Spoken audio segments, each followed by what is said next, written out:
Start.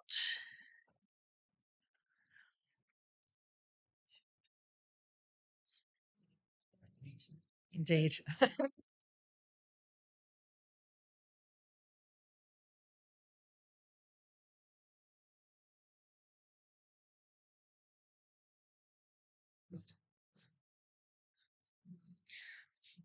Well, good morning, ladies and gentlemen. I'd like to welcome those members of the public and press who are joining us today for this Combined Authority Board meeting. There are no fire drills scheduled for today, so if the alarm sounds, I will adjourn the meeting and we will leave the building by the nearest exit and assemble in the High Street. And I suggest we follow Councillor Sanderson, who will know where we're supposed to go. A reminder to those present that the public session of this meeting will be live streamed. And are we streaming already? And we are streaming already, and a recording will be placed on the Combined Authorities website. So can I ask everyone present, please, to turn off their mobile phones to silent or to vibrate while the meeting is taking place. I look forward to hearing the views of all members of the board during the debate today. It is a long agenda, so I do reserve the right to exercise my discretion as chair during the course of the meeting to determine both the time permitted to speak for speeches and the number of speeches to be made by any member or officer in order to manage the meeting efficiently. I would suggest that each member limits their substantive contributions to one per item, and that contribution is no longer than 5 minutes per piece, so that we can allow everyone the opportunity to have their say. So I'm going to move on to item 1.1 on your agendas. And item 1.1 is announcements, apologies for absence, and declarations of interest. So for a start, for those who may not know me, my name is Councillor Anna Smith. I am the leader of Cambridge City Council and statutory Deputy Mayor of the Combined Authority. The Mayor is taking a leave of absence following a medical procedure, so I will be discharging his duties until he returns. And I'm sure the board and everyone present wishes to join me in wishing him a speedy recovery. Nick, we're all thinking of you. So, as you know, I've only recently been appointed as statutory deputy mayor. I believe it was 12 days ago, taking over from Councillor Lewis Herbert. And Councillor Herbert has been an integral part of the Combined Authority since the earliest discussions of a devolution deal for our area. And he has also served as a member of this board since it was established back in 2017. He's chaired the Combined Authorities Housing and Communities Committee for the past year, and he will remain a substitute member, and he will remain a member actually of that board. He will also be a substitute member of this board. In October, Councillor Herbert's contribution to local government was recognised with a Lifetime Achievement Award at the National Councillor Awards. So I would like to place on record before we start our thanks to him for his service and his commitment to the Combined Authority and to the area. So we move on to apologies. Would the Democratic Services Officer please let us know of any apologies? Thank you, Chair. Apologies have been received from Councillor Conboy, who is substituted by Councillor Tom Sanderson, Councillor Fitzgerald, who is substituted by Councillor Steve Allen, from Councillor Bowden, who hopes to be substituted by Councillor Jan French, who may join us, and from Daryl Preston, who is the Police and Crime Commissioner, who is substituted by John Peach, the Deputy Police and Crime Commissioner. Thank you, and welcome to everybody. Does any member wish to declare a disclosable pecuniary interest or non-statutory disclosable interest in any item being considered today?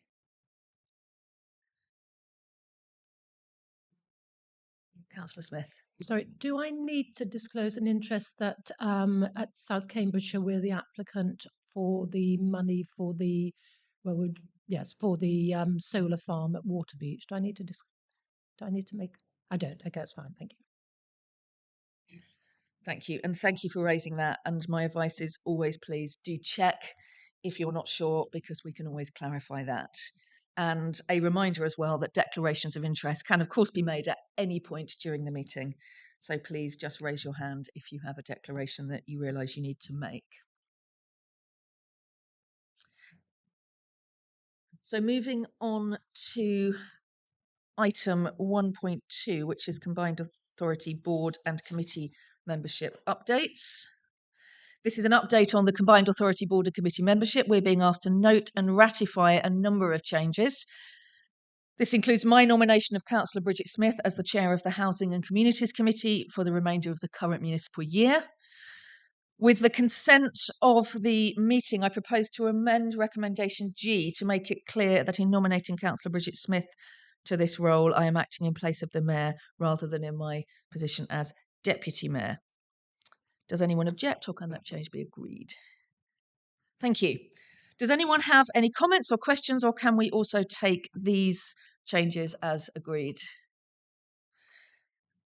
Thank you. I'm moving the recommendations from the Chair. Sorry, no, I don't need to do that. I'm assuming consent. Is that correct? Thank you. That's carried. Item 1.3 is the minutes of the meeting on the 19th of October and the minutes action log. Is the board happy to approve the minutes as an accurate record of discussion? I see no objections. We will take the minutes as approved. Thank you. An updated action log was also included in the published papers. Are there any questions on this, or can we take that as noted, Councillor Bailey? Yeah, just to aid my understanding before, I've just got a couple of questions on the action log. Do things not appear on the action log until the minutes have been agreed? Is that the modus operandi? Let me check if we have any more questions. Otherwise, I'll take the answer to that one. Sorry. So there were some items on the minutes that we've just agreed for action, but they don't yet appear on the action log. So is it because the minutes weren't yet signed off? Only that some of them were very time sensitive.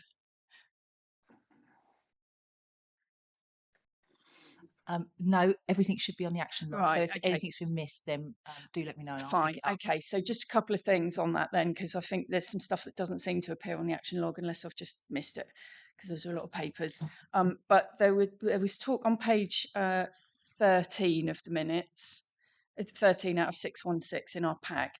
There was talk about an extension had been obtained from Department for Transport to the end of November for the submission of the BSIP, the Bus Service Improvement Plan, to align with our bus strategy, which we've got later on the agenda today. And there was an action on page 14 that the BSIP was being requested to come to board.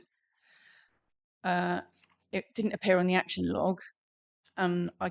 Unless the bus strategy is the bus service improvement plan, if it's the same document, I'm just wondering what has happened to the bus service improvement plan. My understanding it was requested to come to board at this meeting. Happy to do a quick update on the bus service improvement plan. So things have slightly moved on since those we've had those discussions. So we are now in discussion with the Department for Transport that we're going to undertake the bus service, the bus strategy. And then with the DFT, we've outlined to them we are undertaking our bus strategy, and therefore the bus service improvement plan will be coming later. So to align with that, so the bus service improvement plan will still come to board in due course, but not for November, because we need to go through the process around the bus strategy in the first place. And I'm going to update that in the meeting. Okay, so we've got another extension to the deadline. Yeah. Do we know when the new deadline is? So I'm still in conversation with DFT on that, but I can come back in due course. Just on that, we have outlined to the DFT around the process around why we have the issue around the BSIP, because ultimately we were meant to have a submission for October, but because of the issues that we're going through with regard to the bus service improvement plan, they are content with where we are. And we need to outline a forward programme with them, which will ultimately include going to board. I just think it's important for us to understand the timing as a board, because I think board was bearing the scars from last time, where we got the bus service improvement plan the night before it was due to be submitted, which wasn't a happy experience. So if we could understand the timing of that as an action from today, to properly understand the timing, and that action didn't get picked up in the action log at all. So something's gone wrong there. Thank you. We will make a note of that. Apologies for not mentioning the beginning, but it's probably easier for me to share if questions and comments can come through me. Sorry, I thought I was doing. Thanks, Sorry, I was Councillor looking Bailey. at the person I was questioning. Yeah, apologies. And one more. There's another item, minute 270, which was a discussion that took place about the cancellations and missing pickup points and changes to timetables for the recommissioned old stagecoach bus routes, and some of the stuff that's happening around those with, cancellations and stuff. There was an action required around resolving those issues. Again, it doesn't appear on the action log, and I wondered if we could have an update whether, officers weren't sounding very hopeful that anything could be done, but it would be good to hear, given that it was a requested action.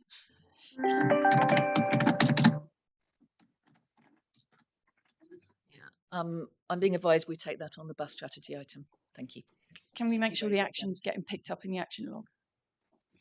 We'll make a note that the action log needs updating. Thank you. Any other comments or questions on that? Councillor Bailey, thank you very much for your points there. That was very helpful. So I'm just going back to my agenda item. Thank you. Item 1.4 is petitions. No petitions, I believe, have been received this month, so we move on to item 1.5. Item 1.5 is public questions. We've received 3 public questions this month, one of which is going to be dealt with here, 2 others of which will be dealt with when we get to the relevant agenda item. The question that we're dealing with at this point is from Lily Rivers. She's a local resident. A copy of this question was circulated electronically to board members in advance of today's meeting and has also been published on the Combined Authorities website. Unfortunately, Lily is unable to join us in person, so the Democratic Services Officer will read out the question on her behalf, and then I will respond. Lily Rivers writes, in Cambridge, we still have to wait many years to be connected to the East-West Rail scheme. The only alternatives to reach Oxford and the West are to cross London with expensive trains or crawl snail-like along the winding route of the stagecoach 905 before changing buses to the X5. While we wait to be connected, would you consider introducing a fast bus service from Cambridge Station to join the stations that will eventually be connected by the East-West Rail up to where the railway has reached, allowing CAMS residents to benefit from this scheme earlier, boosting connectivity, encouraging greener travel, and drastically reducing journey times for those travelling west? Thank you for reading that, Rashenda. And thank you, Lily, for your question. And I welcome your commitment to using public transport as well. So the 905 and X5 are both services operated commercially by Stagecoach. The Combined Authority do not have direct control over commercial bus services, especially beyond our boundary. However, we do continue to liaise and promote alignment between services. Therefore, your point about connecting together the coach service with the temporary railheads will be investigated by the Combined Authorities officers in conjunction with Network Rail. The aim of this will be to ensure excellent public transport connectivity is built in at each of those temporary terminuses. This should stimulate through passengers and, as you say, encourage greener travel and reduce journey time. East-West Rail remains very important for the Combined Authority and is included within the local transport and connectivity plan for the region. Whilst the authority continue to work with partners on the promotion of the appropriate scheme for the people and businesses of Cambridgeshire, it is important that relatively quick win measures can be introduced through more effective working relationships between other public transport providers. So thank you again for your question, and please do get in touch with us, Lily, if that hasn't answered it fully.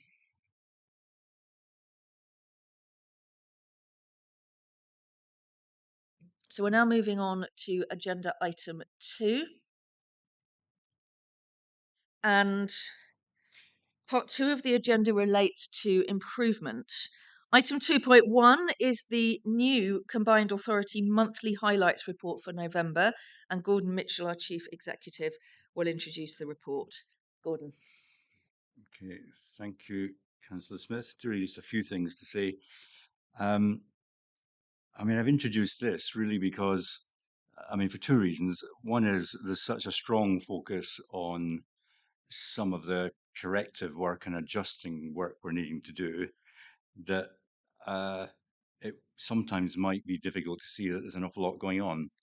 And secondly, in terms of the span of activities in the agenda and the work through the committees, I think it it is a comment from a range of people that members around this table and members in our committees know quite a lot about what they're interested in, but actually the wider range of work of the combined authority is out of sight and probably not easy to come across. So the idea with this is that perhaps each month there's just a short description, not naming everything, but naming some of the highlights of activity across the range of work so that everyone can just find an easy way of getting some of the highlights that are here. So this is the first attempt to do that. A couple of things just to add to what's here. I'm not going through it all. It's probably a bit, and some of it is about contextual information. So that is normal business.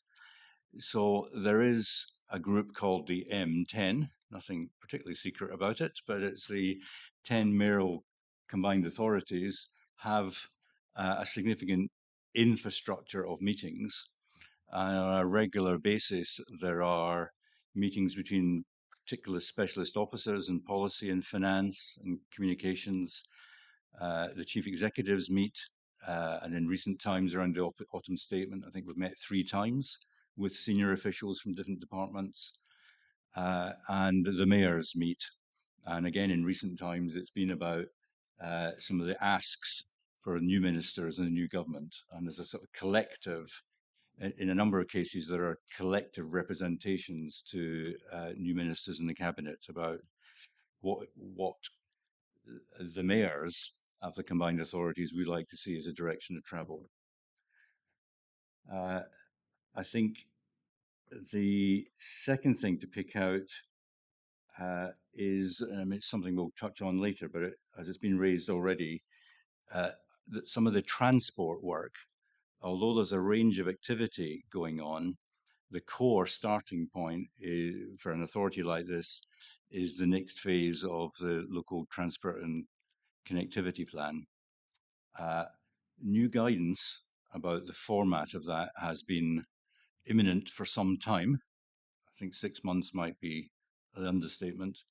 The latest version is in early spring. Now, there is a knock-on effect to lots of our work here. And although there was a pretty well-developed draft, given that the most recent advice is there'll be fresh guidance in the spring, it would seem a bit odd to actually try and finalize it and then have to sort of redraft it to fit the new format. We'll see how that goes. There are a number of, in future, I'll maybe list some of the more obvious promotional and lobbying activities. There's some in here, but in the last few weeks, there's a couple of others we haven't mentioned.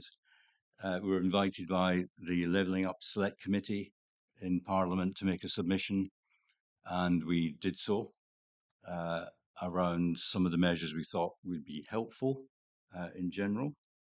And at a meeting of the East of England Parliamentary Transport Committee, I think Tim was present, maybe with some others, where one of the big focuses at the time is about trying to reinvigorate the ask of government to authorise the Ely Area Capacity Study, which I think from people that have been here a lot longer than me know that that's really quite important to unlock a range of things in the north of the county. So it's a summary. I'm happy to take informal feedback outside the meeting, whether more would be helpful, less would be helpful, but I'm sort of pitching it as plotting a number of things rather than trying to make anything that's comprehensive. Thanks, Chair. Thank you, Gordon. So I will now open this out to debate by the board. Councillor Smith, I think you might have got in first there. Thank you. Thank you very much. So I absolutely welcome this. I don't know if it's the same for colleagues here, but we have a standing item in our full council meetings reporting back on the CPCA, the GCP, the Oxford-Cambridge Pan-Regional Partnership and so on. And that's pretty dry because actually they just get a kind of decision notice.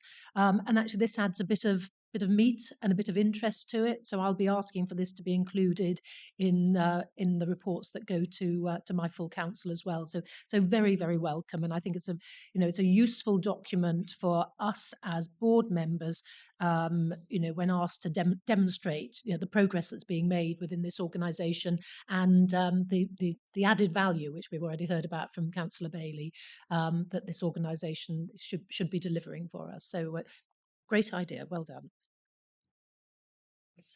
Thank you. Are there any further questions or comments? Councillor Nessinger. I'm going to take this opportunity to talk about something which isn't in there. So apologies, which is the opening of the new training building in Chatteris, which I went to visit this week. And it was fantastic to go and see that new facility open with apprentices there starting work. I know I'm taking credit for Alex's business board who committed the funding for that some time ago, but it's so that's a piece of work that started a while ago, but it's really helpful to see that actually this is something that the combined authority have delivered. There are people there.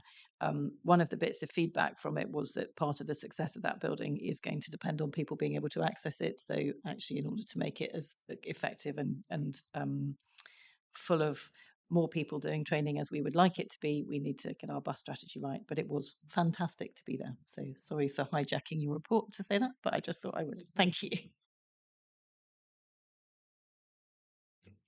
Are there any further questions or comments from members of the board? Okay, well, this item is for noting. There is no vote required. So thank you, Gordon, for bringing that. And I think I'm inclined to agree. I think this is a really helpful addition to the board's agenda. So many thanks for that. So we now move on to item 2.2, which is the improvement plan update. And Angela Probert, the interim director for our transformation programme, will introduce the report. Thank you, Angela.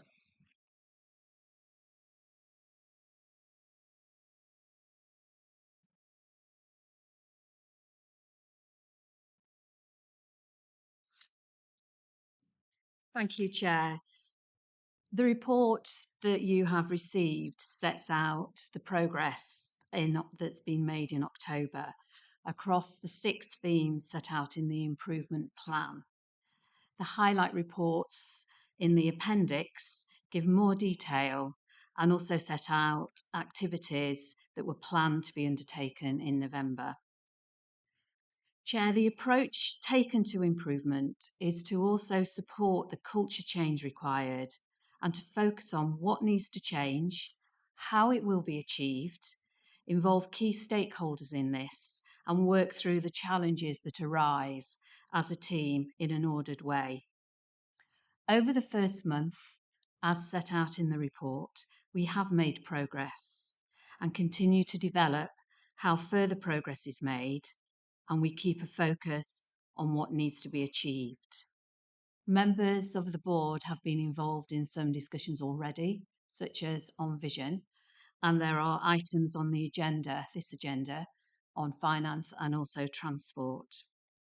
Chief executives from constituent authorities have been actively involved, and thank you for this. It's very much valued and reinforces the future way of working we need to adopt. The report also sets out key risks and mitigations, and those again are appended in the Appendix 1. Also to note, the Chief Executive has written to the external auditor, setting out progress on issues that they raised in June. A copy of this letter has been shared with the board members and other external stakeholders. Now turning to the Independent Improvement Board. The Improvement Board has been established and the membership has been shared with all key stakeholders. There's an induction day planned in mid-January, which is to be held in Peterborough, and IIB members will meet with Combined Authority Board members to understand the context and also work through the focus the Improvement Board will have going forward. Leading up to the induction day, the Chair, Lord Kerslake, has met with the Deputy Mayor, has been in regular contact with the Chief Exec, and has met with the LGA. A meeting has also been arranged between the Chair and senior colleagues in Duluth in the new year. I reiterate, Chair, this is the first monthly update on improvement activity, and observations are welcomed to ensure that you as a board have a good understanding of the progress that we are making and how we are resolving issues as they arise. Thank you, Chair. Thank you, and I will now open this report for debate. Are there any comments or questions? Councillor Sanderson. Thank you, Chair. I just wondered, what do you think we can do as a board to help this process run smoothly and achieve the outcomes that we want? See if we have any more questions. We'll take them on blocks if we can. Are there any more comments or questions to this one? Not at the moment. Angela, over to you. Thank you, Chair. That is a really important question. I think we all recognise that this improvement journey that we're on is not one that we can do in isolation. What I would share, Chair, is that as board members that you actively engage, as you are doing already, in the discussions that are taking place, such as the governance review, the vision, the priorities. Indeed, we have some sessions with board members in a couple of weeks on values and behaviours following the staff session next week. So to be actively engaged, involved, to feed back on observations you have with regards to progress where we are setting it out and any other elements that you would wish to see, so you feel reassured and confident with the progress that is being made.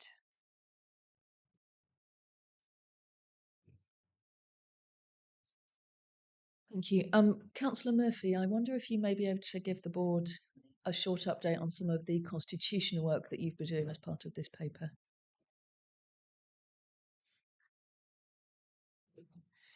Yes, thank you very much. There has been a constitution working group set up.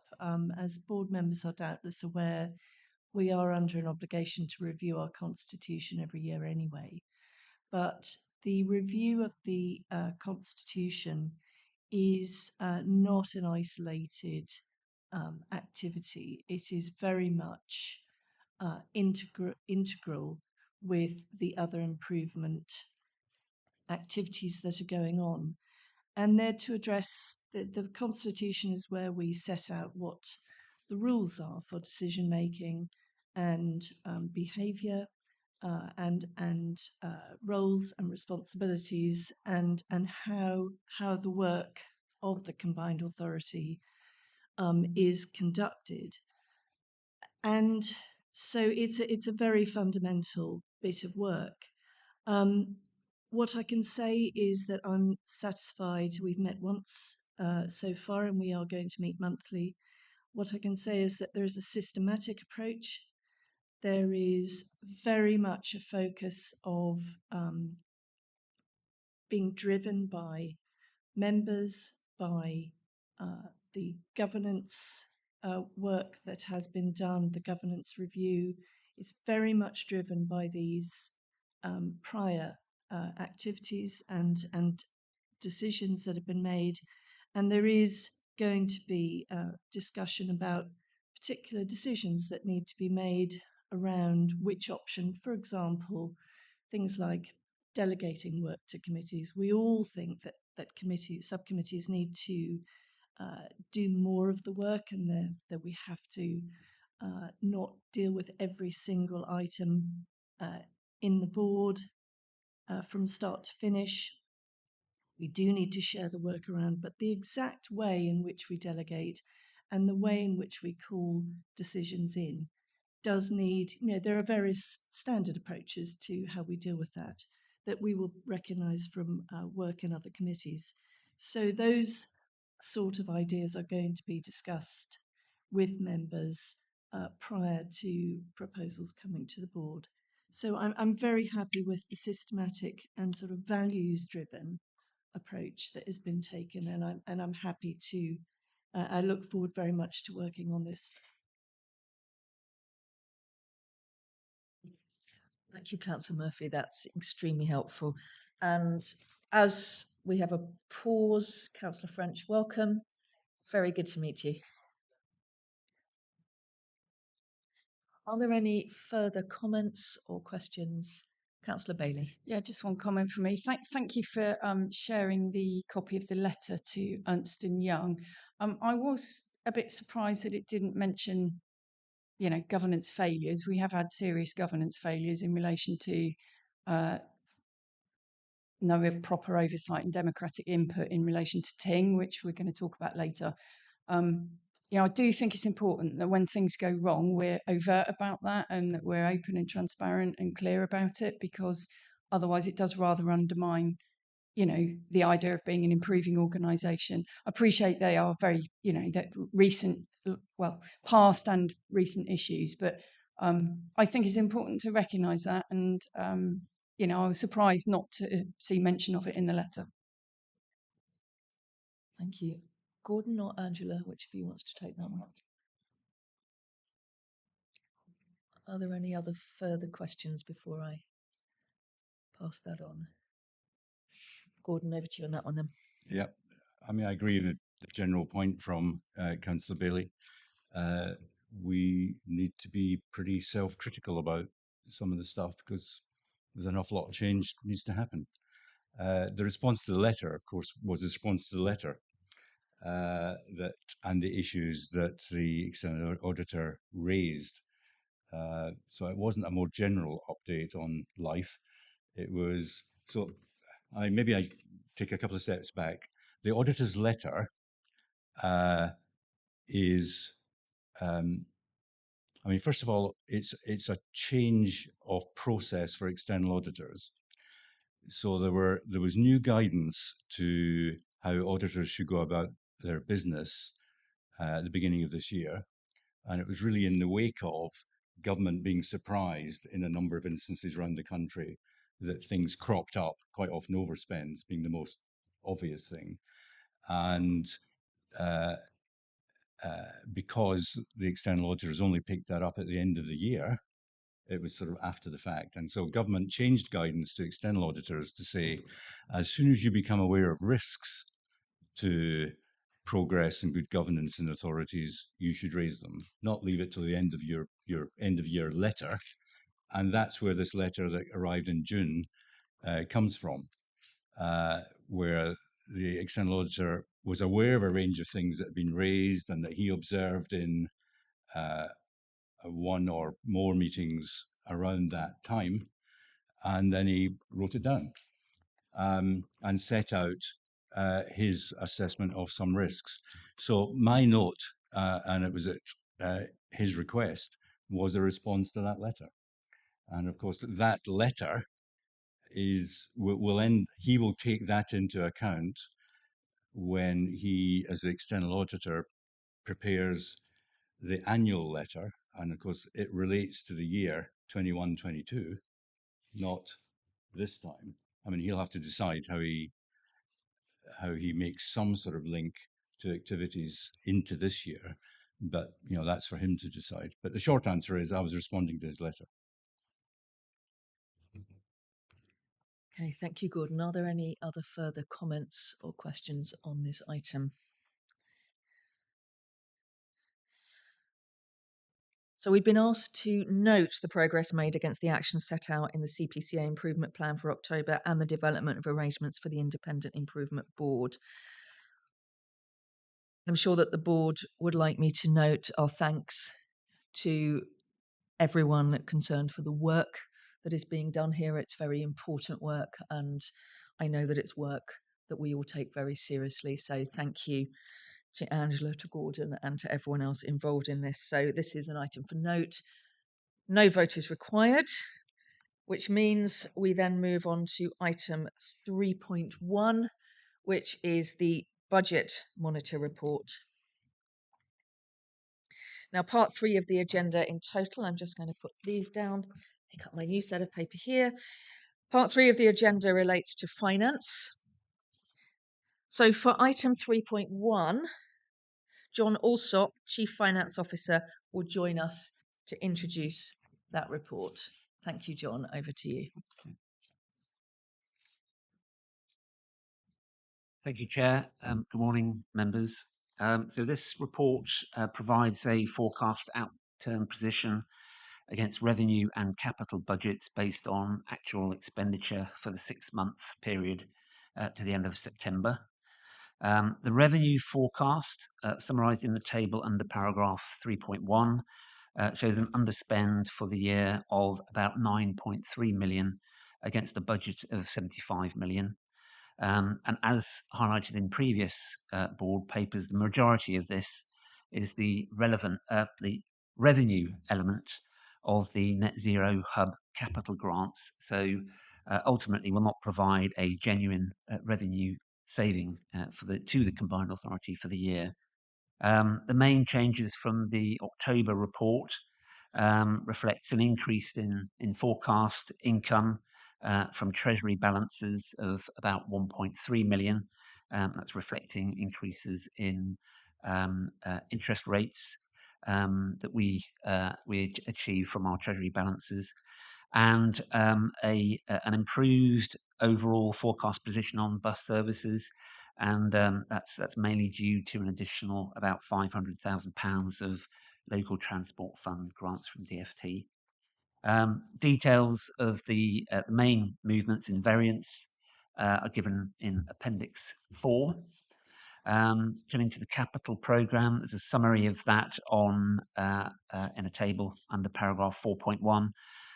It continues to show expenditure to date significantly behind what we would expect by this time of the year. So actual spend to date, 47 million against an annual budget of 174 million. Much of this relates to transport projects funded from the Transforming Cities Fund, and proposals to address this are the subject of a separate paper on this agenda. I think members have previously expressed some concern about the extent of slippage on the capital programme. Whilst this is being monitored internally through our Park Committee, Performance and Risk Committee, we've also commissioned an internal audit review, and that's currently being undertaken on this by RSM, our internal auditors, and they are due to report back in the new year. But I'd be happy to take any questions. Thank you. Thank you. And do board members have any questions or comments on this item?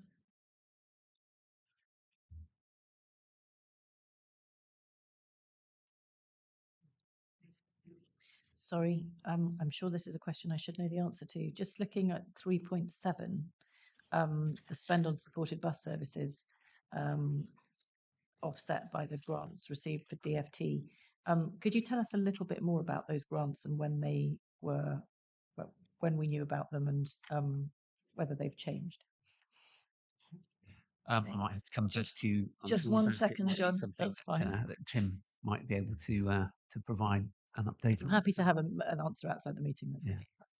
Sorry, I was just going to say if there's any other questions to take on block, but I Okay. think there isn't much to answer on that one. We'll note that there will be a report to be tabled to, I assume, to board members to be emailed with an answer to that after the meeting. Yes, I think unless Tim might be able to address that later on in the meeting, but yeah, we'll get back to you on that. Tom. Thank you, Chair. As somebody who's a substitute on this board, I think it might be useful in the appendix about the draft delivery and strategy capital budget, where it says subject to approval, if we know or have a rough idea of the timetable for approval. It might be useful just to contain that as part of the report, if that's possible. I'm seeing some great projects here. I'm in the A141 in St Ives, 5.5 million anticipated in the next financial year. And I know it's very difficult to predict transport projects, should we say? But I think that might be a useful addition. Councillor Sanderson, I think those are questions on 3.2. So I won't ask I'm you to sorry, I've ask them jumped again ahead. at that point. When we get Thank onto you. 3.2, if whoever is speaking to that could address it at that point, that would be very helpful. Thank you. Are there any other questions on this item? Okay, well, we're being asked to note this report only, which we have done. No vote is required.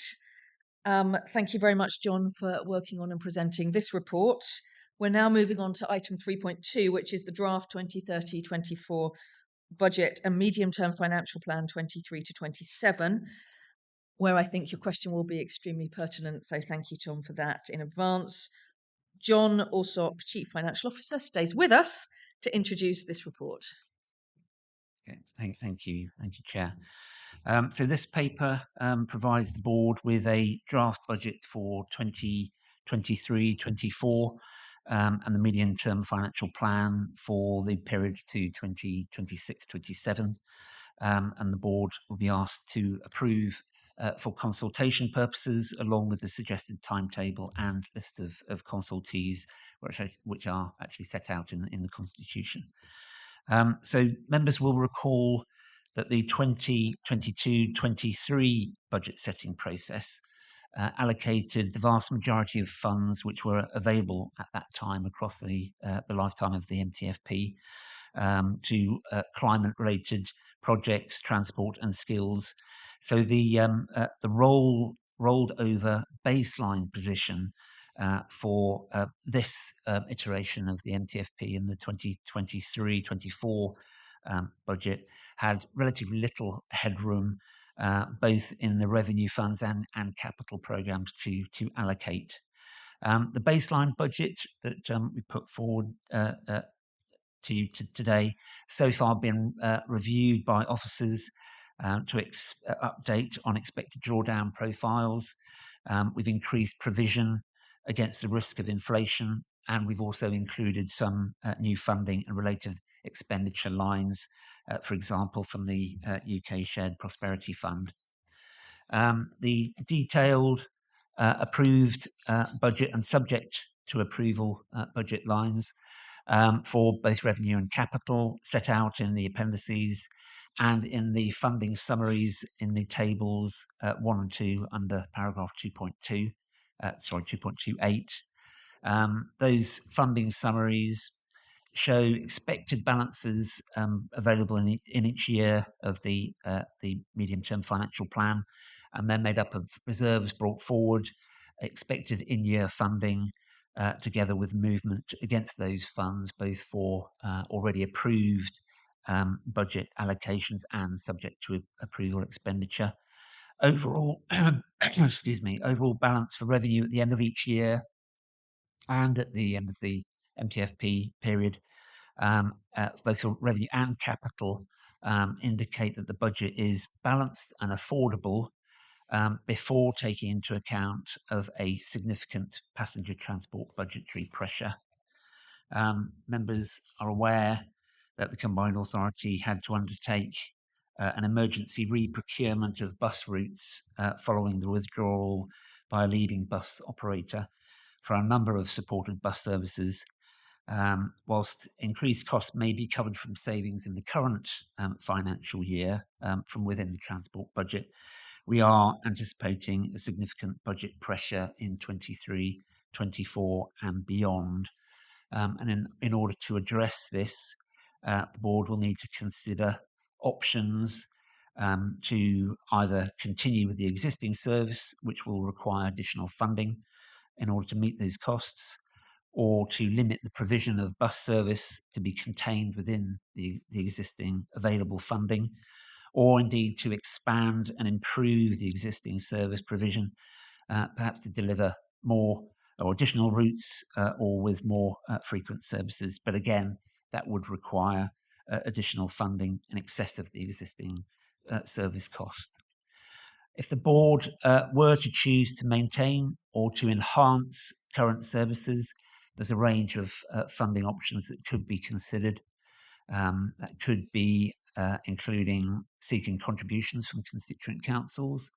By looking at efficiency savings within the existing budget, potential calls against reserves, but obviously that would be only a temporary measure, or introducing a mayoral precept. Have Rob Emery, who's also on the line, and we're both here to take any questions. Thank you.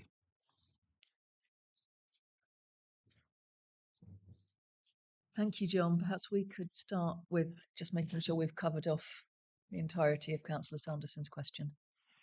Yeah, sorry. So in terms of subject to approval, it might be just worth noting that the budget is made up of two elements. So there's approved budget, which has already been to the board, usually with a paper in its own right, supported by a business plan.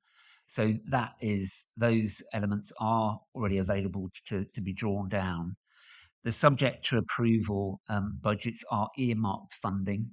And that usually is allocated during the budget NTFP process.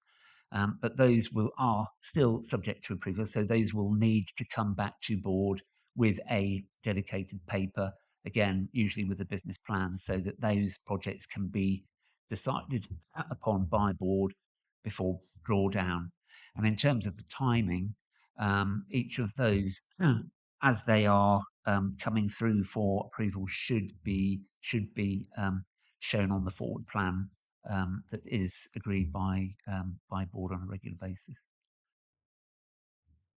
Thank you, John. Gordon's indicated he'd like to make a further contribution there, so over to you, Gordon. Yeah, thanks.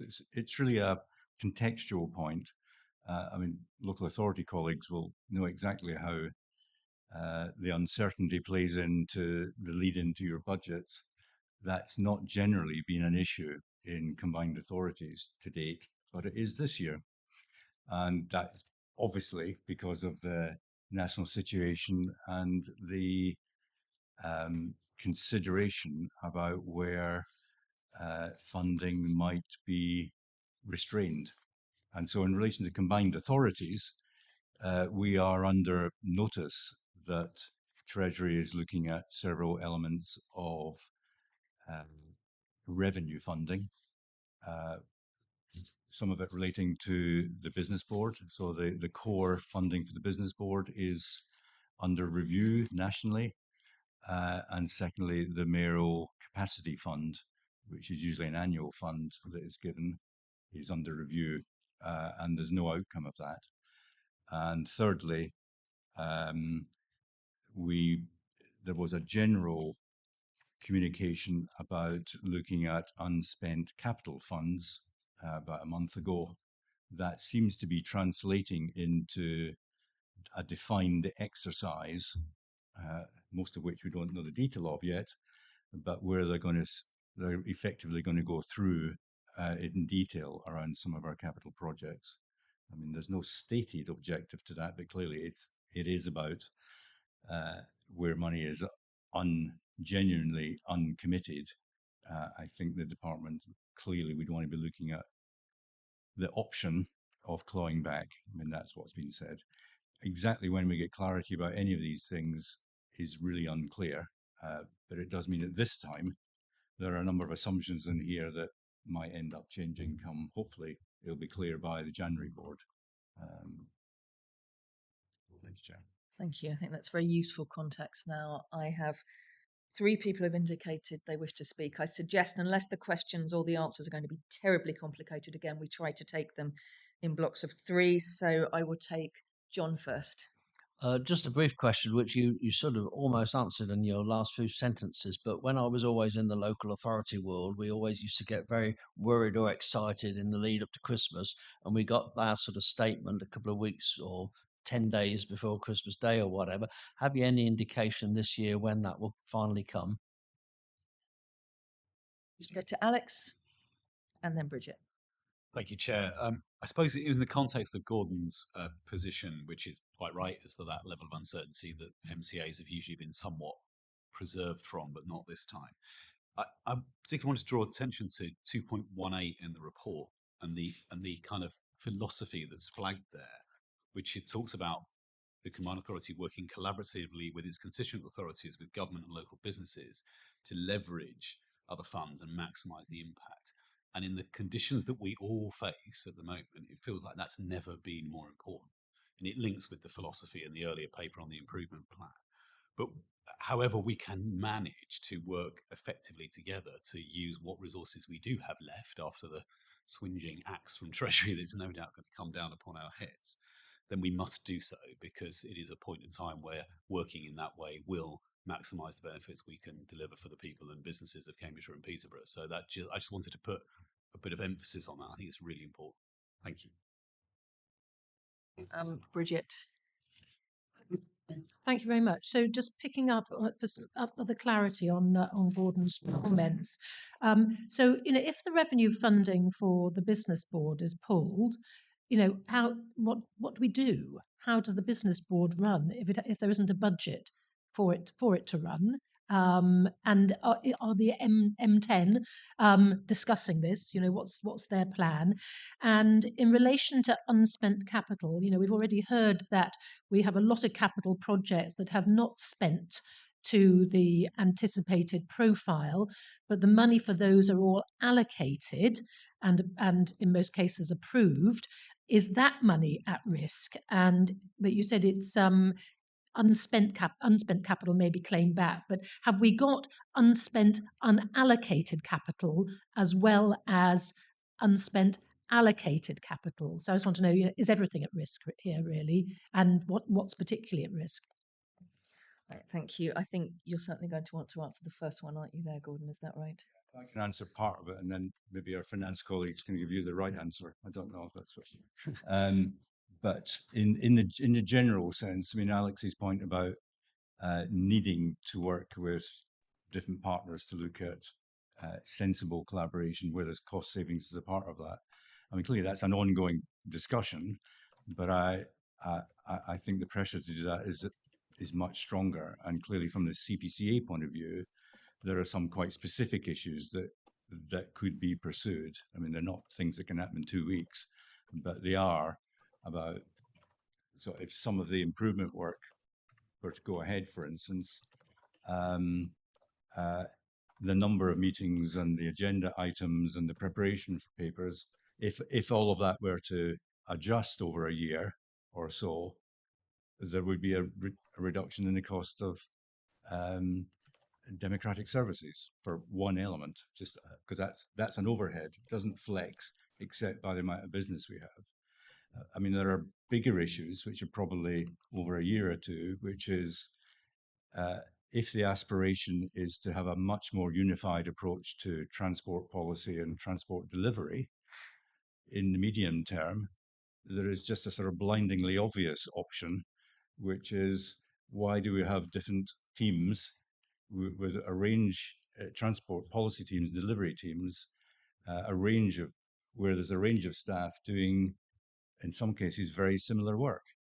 Now, those are bigger political and governance decisions, but from an operational management point of view, it's a bit obvious. The question is whether we're going to do that and over what time frame.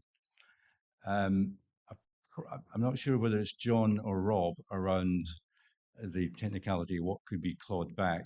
I mean, the word I used was uncommitted, as opposed to, and I think, so my understanding, and I also understand we don't have the full detail of the DLUC exercise, but certainly from the M10 group, we're certainly been trying to make the case that, just because something isn't in contract doesn't mean there hasn't been enormous preparation and even resources applied to the possibility of doing work.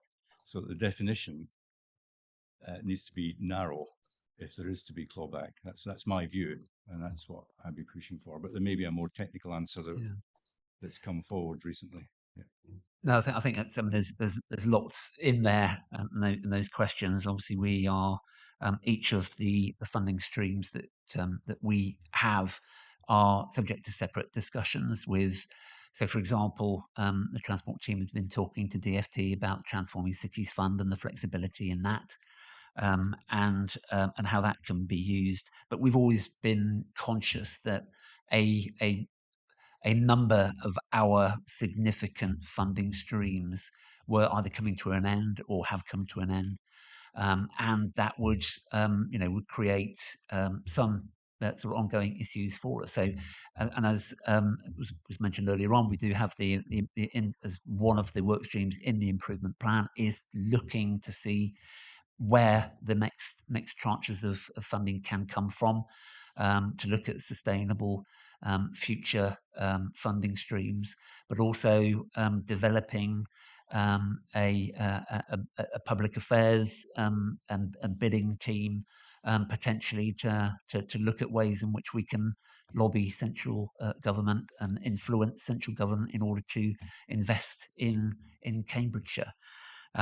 I think some of the other points that were made in terms of the funding of the business board and how that might be funded. I think some of the other mayoral combined authorities where the LEPs are within the combined authority, they do fund them from other sources of income.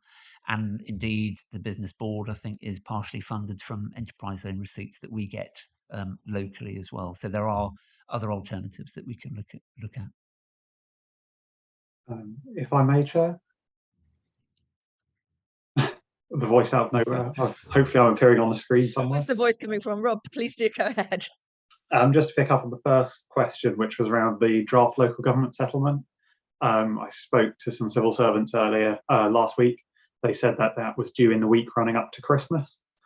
So the usual fairly late notice. However, the local government settlement doesn't cover the funding streams that Gordon was talking about earlier. The mayoral capacity grant and the LEP core funding both sit outside the local government sort of core funding that's agreed in that settlement. And we haven't been given a time frame when we will know about that. But obviously we are pressing back on government to tell us sooner rather than later. Thank you for that.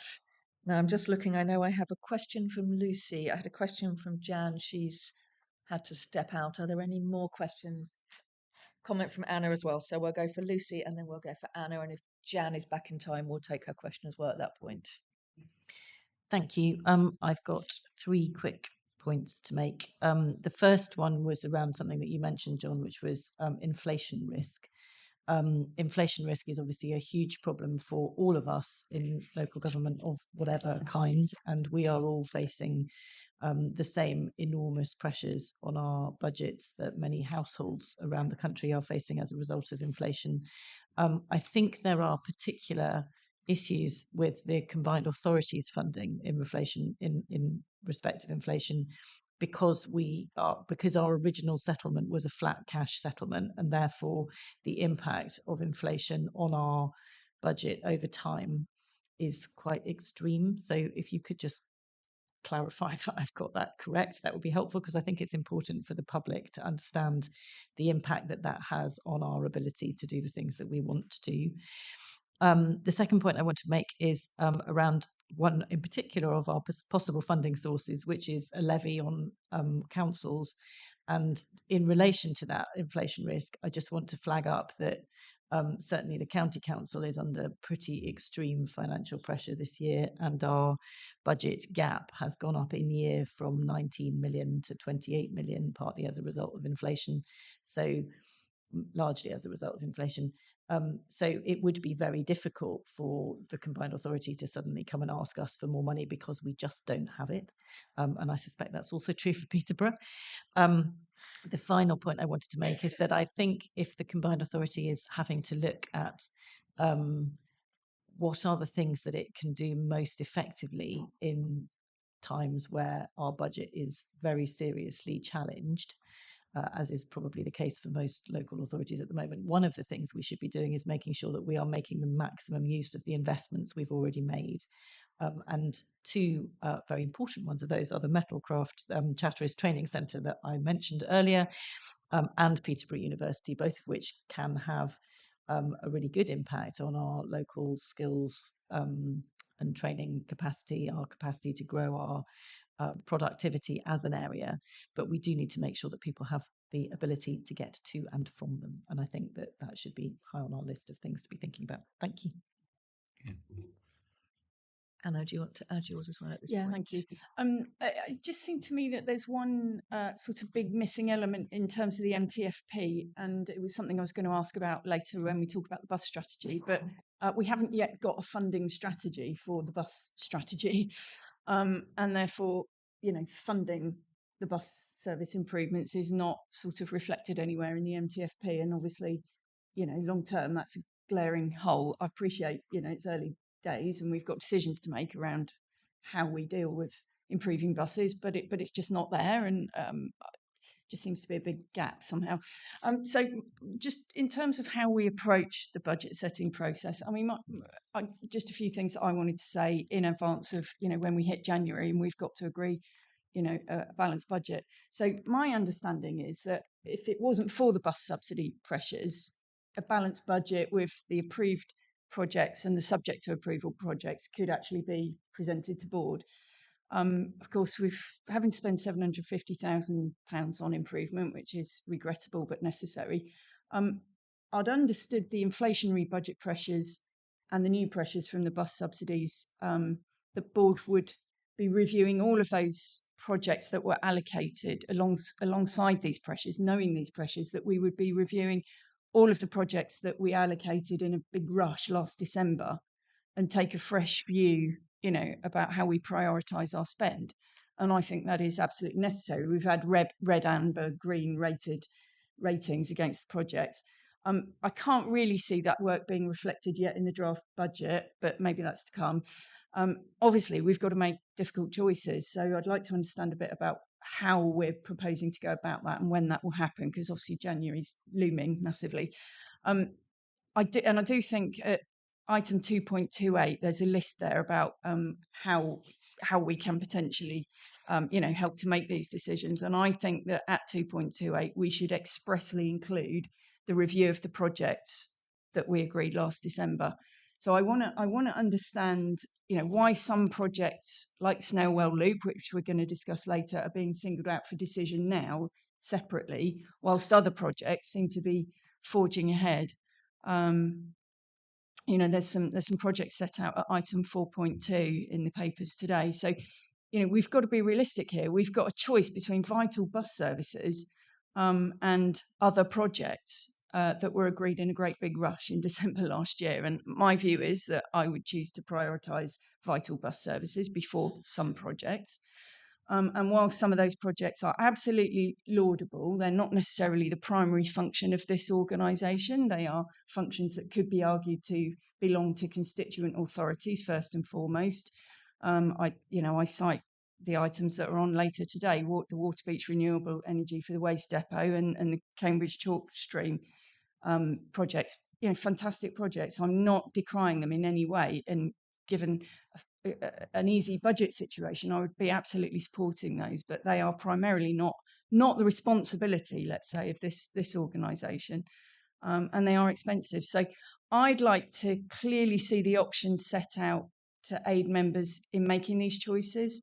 As I understand it, the major draws on the CPCA's £8 million gain share, the 8 million that is spent on running the organisation. That's general costs of running the organisation, drawing up feasibility studies and building business cases. That's essentially where we spend that money. So I do think that, alongside those decisions, we've got to look at the projects from last December before just defaulting to easy options of mayoral precepts and so on.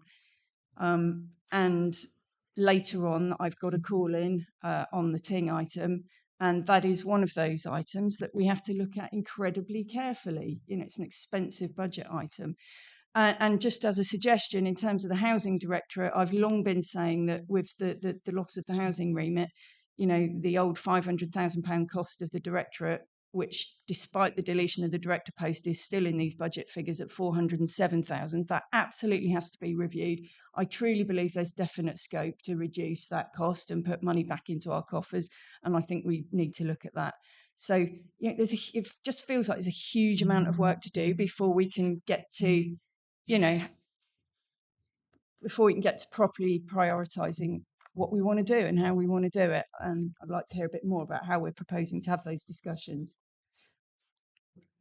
Thank you, Anna. Now, I did say one item per board member, but I think if the board are happy on an item like the budget, I think it's important that we should be able to extend that debate a little bit. So, Councillor Smith, over to you. Okay, so I need to refute, in my opinion, some of the comments that Councillor Bailey has made, because actually what she's doing is implying that improper decision making has taken place by this authority. So if I could just finish, please. Stop, both of you. I will allow you to come back, Councillor Bailey, but if I can let Councillor Smith finish first, so we can hear what everyone has to say. Thank you. So I'm sure most members remember that a far more robust procedure was put in place prior to the last round of funding agreements. I had been critical of what was there previously, and officers put a considerable amount of effort into a far more robust and scrutiny-worthy, scoring process, which really stood up to scrutiny and which we all approved. It was far more robust. So I'm afraid to say that these decisions were made in haste without due consideration and due scrutiny is very misleading. And I would hate anybody watching this live stream to not hear that be challenged. So I think the procedures we had in place were perfectly appropriate, perfectly proper, and we need to allow those decisions to carry forward. And we need to, by all means, review what processes they were. But there was enormous improvement in the scoring procedures and the attention that all these projects got, which involved an awful lot of projects which might have got through back in the day, actually being dismissed this time round. So, there was lots of work put in, which I, for one, was happy with, that we had the proper processes in place and they were applied last time round. Thank you. Now, Councillor Bailey, I did say I'd let you come back in, so I will do that. What I suggest after that is that we then see if any of the officers present have any comments or responses to any of that, because there's been quite a lot raised there. So, Councillor Bailey first, please. Appreciate that. Thank you. No, just to be clear, I'm not questioning that those projects haven't been through a proper process to be approved and funded. They absolutely have, and I support those projects. They're good projects. I think they need to be delivered somewhere. But the situation with our budget has changed, and I'm asking that we consider all of these decisions in the round, and we have to look at all our projects in light of new financial pressures. That is just reasonable. That's all I'm saying. I'm not questioning that something wrong has been done. Okay. John or Gordon, do you wish to comment or respond? With some of Thank those, you. I've got a list, but I may have missed some of them. So, the talk about the inflation risk against the flat cash of our core income. That's absolutely right. So, as part of the devolution deal, you'll be aware that the combined authority, as part of that, was given £20 million per year over 30 years. That's £600 million. But obviously, and that's split, as you say, between 8 million of revenue and 12 million of capital. That is subject to inflation erosion. So the real value of that £20 million will be a lot less is now 25 years' time than it is now. So that is a real concern. But that is the same for all mayoral combined authorities. In terms of the levying to the county council and Peterborough City Council, the rules of that is that the levy that is charged to both of those can be increased in accordance with the September inflationary figure, and the official one of that is 12.6%. So the budget assumption in this paper is that is limited to 2%. But we're conscious that wherever the additional cost arises, it would either be to the county council or to the combined authority. In terms of the discussion about the review of projects, we have discussed that at Leaders Strategy. We see that, and there was a decision to continue as we are at the moment. But if you recall, we did talk about the possibility of introducing an investment committee, and that will be form part of the governance review again for discussion at Leaders, and I think it will be coming to board in January, and that would be the place where future investment decisions could be assessed and reviewed by a committee which potentially could be supported by an officer group, which would include constituent council officers. And in terms of the housing directorate, yes, obviously there are ongoing discussions about the housing programme. Obviously, we still do have a housing director, so those costs are still reflected in the budget at the moment. Thank you. I've just been informed the video link is not working. Do we need to pause until the link is back up, or do we carry on? We carry on. Thank you. Are there any final comments or questions on this item? Okay, so this is an item for voting. We will move to the vote. It almost seems not worth giving this reminder at this point if the link's not working, but I'm going to say it anyway, just a reminder for all of us, which is, for those who have watched our meetings or for those of us who are in the room, co-optive members of the board are encouraged to take part in the debate on all of our business, and we welcome their contributions, but they are not eligible to vote on any matter. So just to make that clear as we go through into this. So we're being asked to vote for two recommendations on the report. One is recommendation A, which is approve the draft budget for 23-24 and the medium-term financial plan for 23-24 to 2026-27 for consultation, and approve the timetable for consultation and those to be consulted. I am suggesting that we take both of those together unless there are any objections to that. Okay, we'll vote on those together. So can I please have votes? Oh, sorry, I'm moving that. I need a seconder. Lucy, thank you. Okay, I will proceed to the vote. May I see votes in favour, please?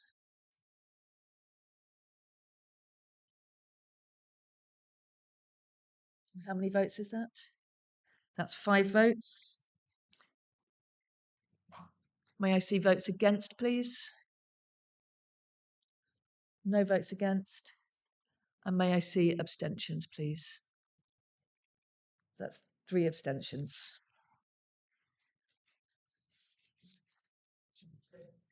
That item is carried by a majority of 5 votes, no votes against, and 3 abstentions. My proposal is that we continue this through part 4 and then take a break after part 4. Unless anyone is really keen to take a break now, I suggest we keep going through part 4. John and Rob, thank you very much for the work you've done on these items and for the very detailed answer you've given us.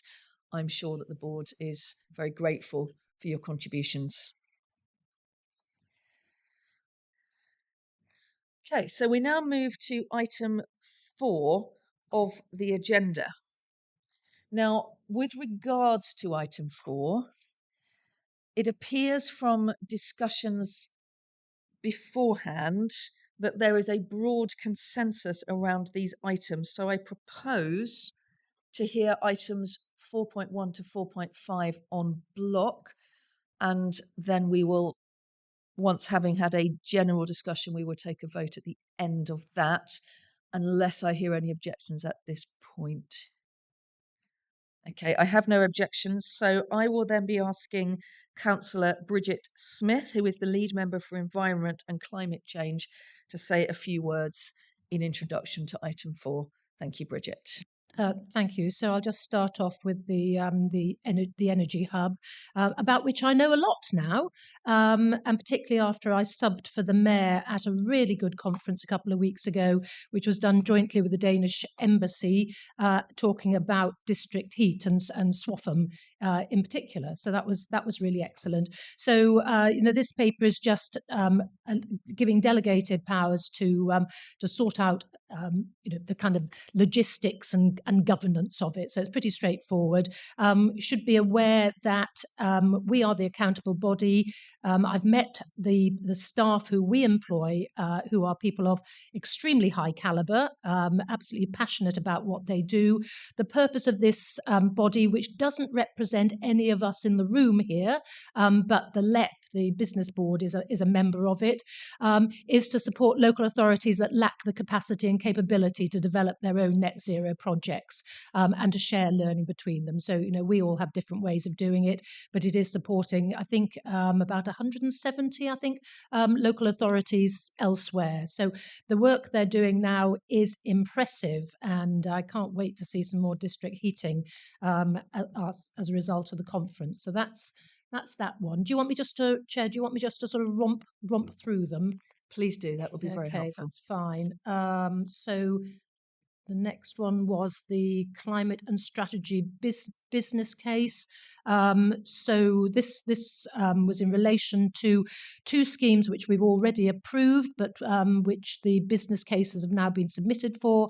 That's the Waterbeach Renewable Energy Network and the Greater Cambridge Chalk Streams projects. So the Waterbeach Renewable Energy Network, there's a contribution here which actually levers £4 million worth of match funding.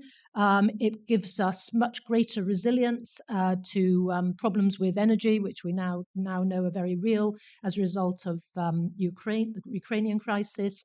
It keeps costs down. It gives opportunities for member councils to benefit from the ability to charge their own electric bin lorries. There's a saving of 1,100 tonnes of CO2 over the first 15 years of the project.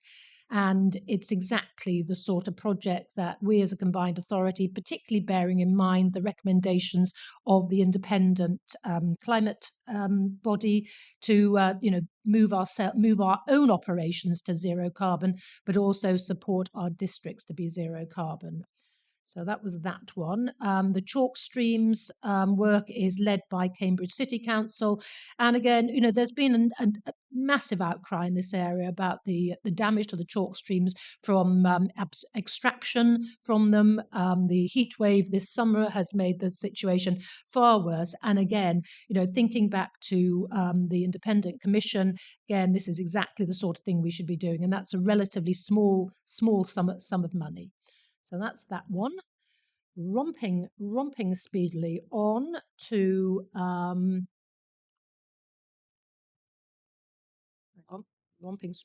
not so speedily on to the local nature recovery strategy. So this is simply saying, would we please just passport just over a miserable £16,000 actually to the county council, who are going to be the delivery body for the local nature recovery strategy. And they're going to be working very closely with Natural Cambridgeshire. I have just been told today that actually government have divvied up another not quite so miserable sum of money for this, but hopefully that will help. This is a really, really important piece of work that will really determine what restorative work is done in all our districts. Much of it much overdue. So that, I think, is my bit. I don't think I can talk about market towns and the Business Growth Fund.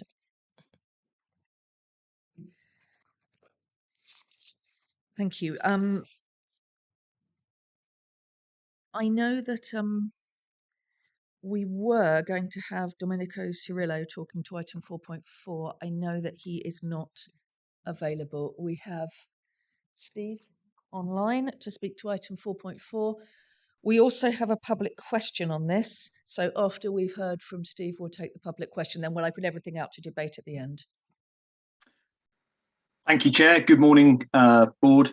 So 4.4 Market Towns. This report is just to update the Board on the latest financial position and progress being made in the delivery of the Market Towns programme as of the end of September 2022. The report was due to go to Board in October, but was deferred until this meeting.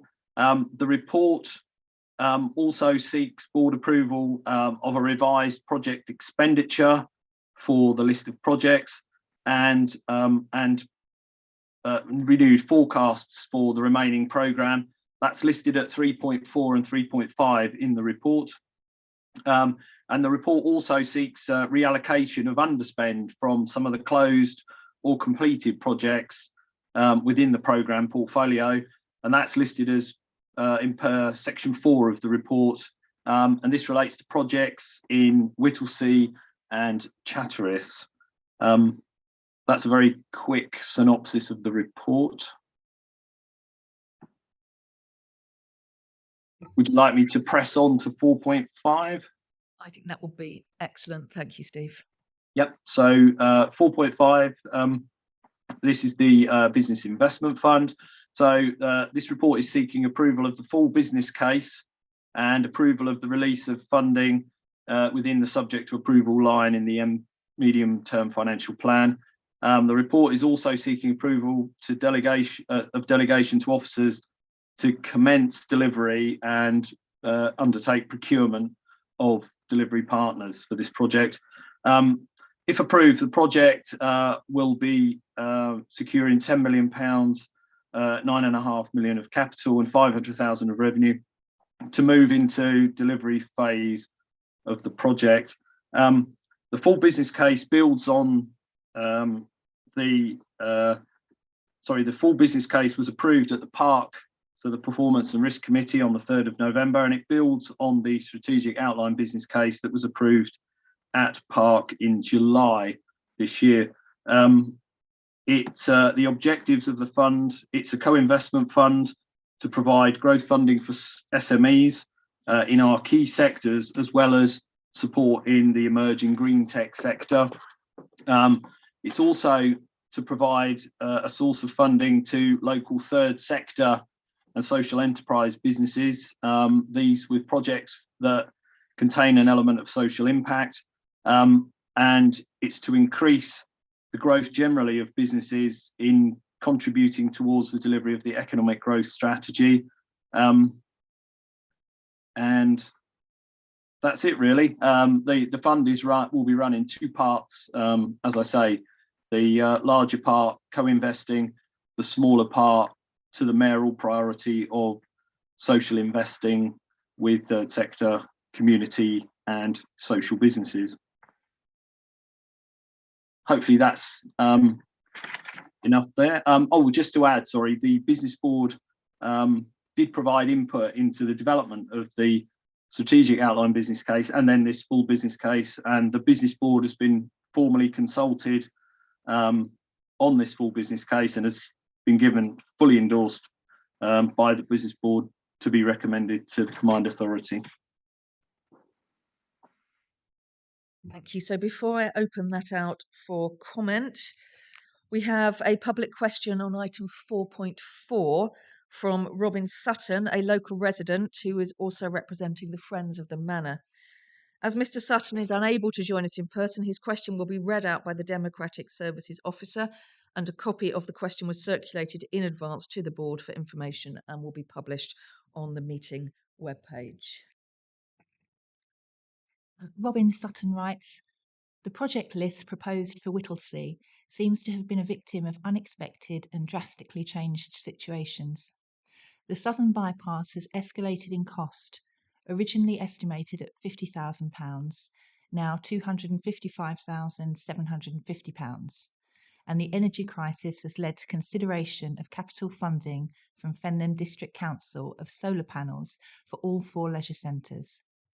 As a consequence, would it be wise to delay the decision on the exact content of the current proposed list of projects to allow time for decisions to be made by FDC, seek more detail of the increased costings, and an opportunity to revisit the original list to seek suitable replacement projects, thus providing the public with increased transparency and understanding of the reasons behind the final project choices?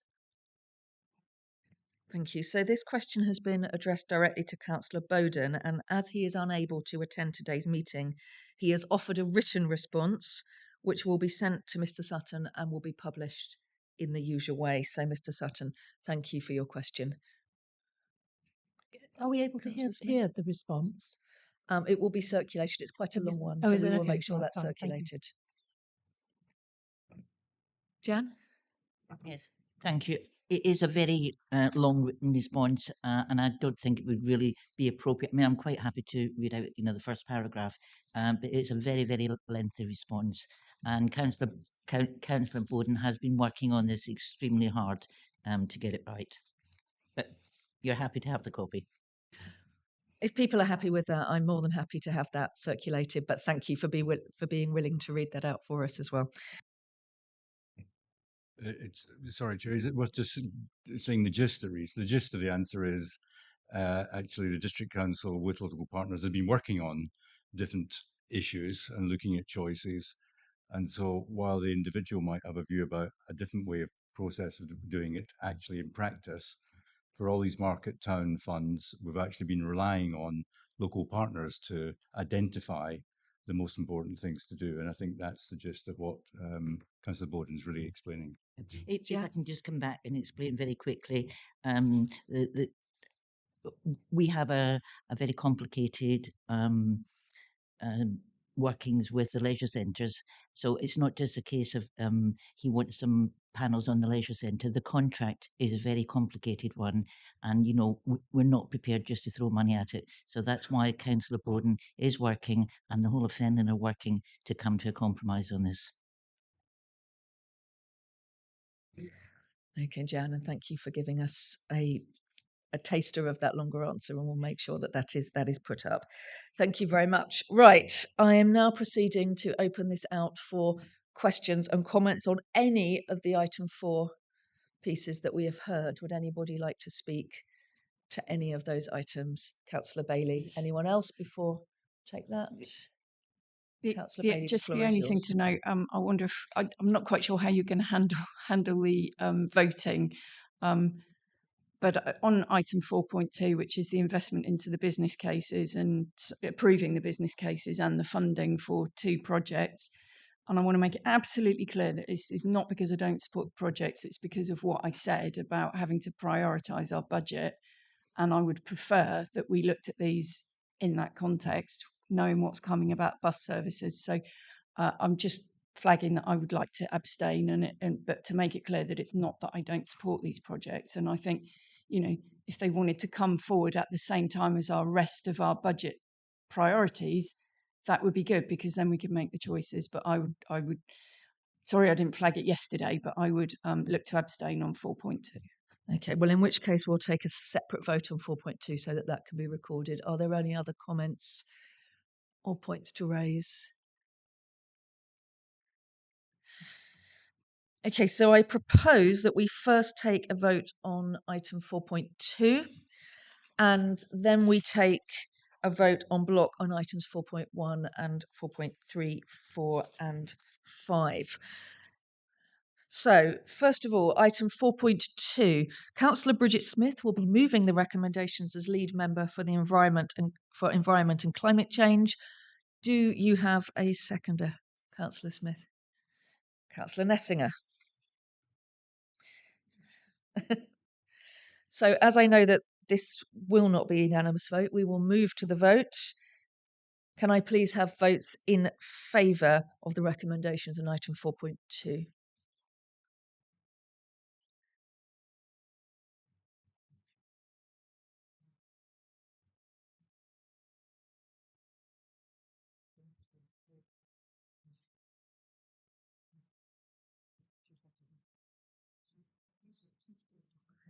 That's 6, is that right? Okay, so we have 6 votes in favour. Do we have any votes against? No votes against. Can I take those abstentions? 1 abstention. 2 abstentions. I'm sorry, 2 abstentions. So that means we have 6 votes in favour and 2 abstentions. So that is carried by a majority. Thank you very much. So now we're going to move to take a vote on items 4.1, 4.3, 4.4 and 4.5. I will move those from the chair. We're going to do this on block. Do I have a seconder, please? Okay, I'm going to take Alex for this one just to ring the changes. And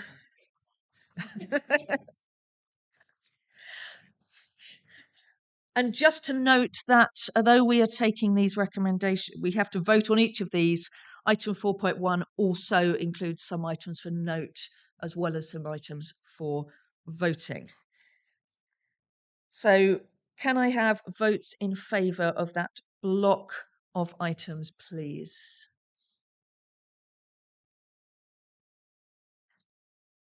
I believe that's unanimous. Thank you very much. So those items are passed unanimously by the board. I suggest we take a short comfort break. 15 minutes, would that be appropriate? 10? What do people normally take? 10. Shall we say, let's aim to be back here then at 11:45. Councillor Bailey. Yeah, sorry, could I just say, so I think the new way of working efficiently is great, and shortening meetings is great. I felt slightly uncomfortable dealing with those completely on block in that way. It's only I'm throwing a question out there for consideration for next time as to whether when we get to the actual vote, we should just look at the recommendations for each item. So it's clear to, the public what we're voting on. It's just a thought. Thank you, Councillor Bailey. We'll note that, we'll take that away, we'll talk about that and we'll reflect on what you said. Thank you. Right, shall we come back at 11:45? Thank you very much. And thank you for everyone who's attended for these items. Thanks, Steve.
And gentlemen, are we ready to resume? And I have taken a note to myself that 15 minutes is definitely the time that we need to take a break. So we now move on to item 5 of the agenda. These are the recommendations from the Transport and Infrastructure Committee to the Combined Authority. Item 5.1 is the call-in of a decision by the Transport and Infrastructure Committee on demand responsive transport. The monitoring officer in a moment will introduce the report, and we have Tim Bellamy, the interim head of transport, and officer Oliver Howarth, bus strategy manager, provide us with any additional detail around the proposals. We also have a public question on Ting, which I will take at this point.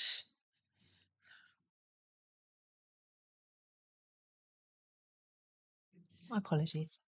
I have a little more to say on that. This is from a service user, Richard Parkinson. He is a local resident. A copy of his question was circulated to the board in advance of the meeting and has been published on the meeting webpage. As Mr. Parkinson is unable to attend in person, his question will be read out by the Democratic Services Officer, Richenda. Mr. Parkinson writes, why has the Ting service area reduced with the operator Vectair? On the Vectair DRT app, the operating area no longer includes Camborne, stops within Huntingdon or Eltersley. On your website, it states, under Vectair, the Ting travel zones and fares will remain unchanged, but this clearly has not happened. This means I can no longer use the Ting service to get to and from work. Thank you, Mr. Parkinson. I'm going to give you a short answer. During the transfer of information, that is the apps and the mapping from Stagecoach to Vectair, there were a number of small areas of concern that have since, I understand, been rectified. We apologise for the inconvenience this has clearly caused to the people in West Huntingdonshire. If there are any ongoing concerns with passenger transport services, please do let the Combined Authorities Transport team know so that we can continue to work with our operators across the region to improve the offer for the people of Cambridgeshire and Peterborough. And Mr. Parkinson, of course, if that isn't a sufficient answer, please do get in touch and we're very happy to come back to you. So before we go any further, I'm going to pass to Edwina to give us some more information. Thank you, Chair.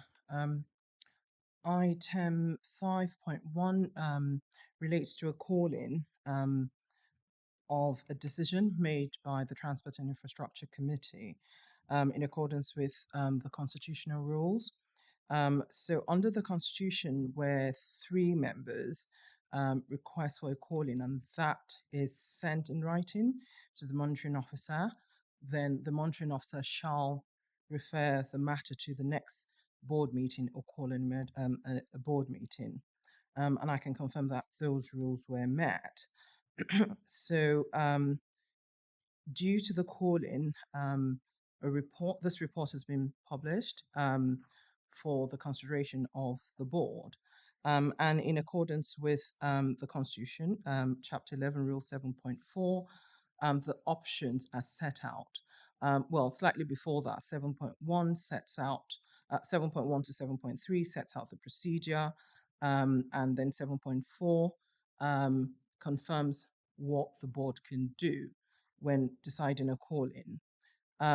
So the decision before the board today is either to confirm the decision of Transport and Infrastructure Committee or amend or rescind.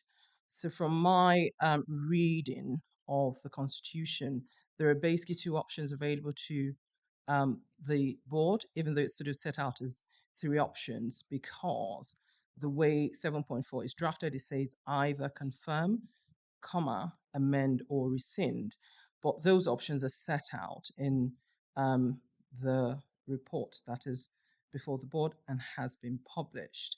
The voting arrangements are set out as well, because this is a matter that has to do with transport, a question on transport. It's 2/3 of the board, which would include members of Cambridgeshire County Council and Peterborough City Council. Unless there are any questions, I will leave it to that because most of the facts are set out in the report, and I'm not sure it's helpful to rehash. But ultimately, it is for the board to make a decision as to the review of the decision. Thank you. I'm happy to take questions. Can I ask for a point of clarification, please? Because given the voting arrangements here, there is a possibility that all three of options A to C fail. Under those circumstances, what happens? Thank you, Councillor Netzinger. As I have set out previously, there are two options open to the board, which is either to confirm the decision or rescind or amend. If those options fail, then the TIC decision stands. The reason is because it's a decision made by TIC. So if you look at the Constitution, I'll find it in a minute, the board has basically delegated this decision to TIC. So if the three options fail, that means the board hasn't made a decision. The TIC option stands. Thank you very much for that clarification.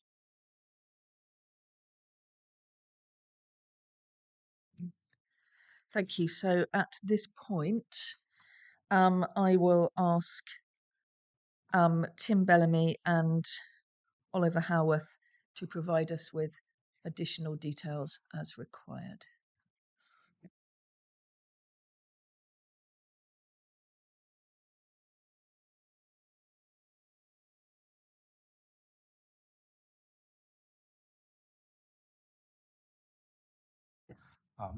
Thank you, Chair. Thank you, members. So the Ting service was discussed at the Transport and Infrastructure Committee earlier in the month, and we the breach in relation to the extension it's been taken extremely seriously. The interim interim chief executive has instated an internal investigation into this matter. This breach specifically relates to the absence of appropriate authorization and should not have happened and has been taken very seriously. The conclusion of the internal investigation improvement measures will be introduced and a summary will be provided to members. The Ting service itself was also discussed at the Transport and Infrastructure Committee, and there was unanimous support for the recommendations that were outlined in the paper, and there was positive feedback around the actual Ting service itself. I will conclude there and be here for any questions if necessary. Okay, so just to take advice from my colleagues on my right, we have had notice of an amendment to this item. At what point is that amendment put forward? Is that now before the debate or after questions? Yeah, so it can be now and it can be after the debate. It just depends on the member moving the motion.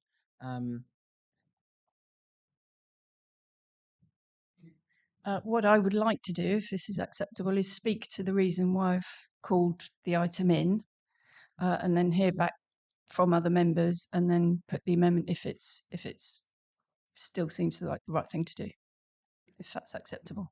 Okay, thank you, Councillor Bailey. So what I suggest is that we open this out to discussion and debate. I would take your point first. Are there any other people who wish to speak? I'll keep looking around as we go through this part, Councillor Bailey. Thank you. And I hope you'll bear with me because this is a very complicated issue that I've been following for many, many weeks now, very, very closely, because this is a subject close to my heart. And I've been throwing questions at officers for many weeks on this subject now. So I'd just like to address the reason that I've called this in, because doing a call in is a serious matter, particularly under the circumstances that we're in with this contract. Members that were here back in March will probably remember that at the March board meeting, we noted the decision of the Transport Committee, which agreed then to extend the Ting trial from April to July. That was the reason around that was to give more time to collect data about performance and usage of the service.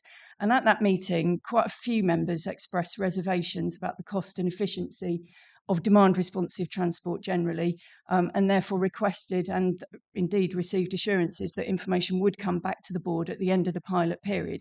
Unfortunately, that didn't happen.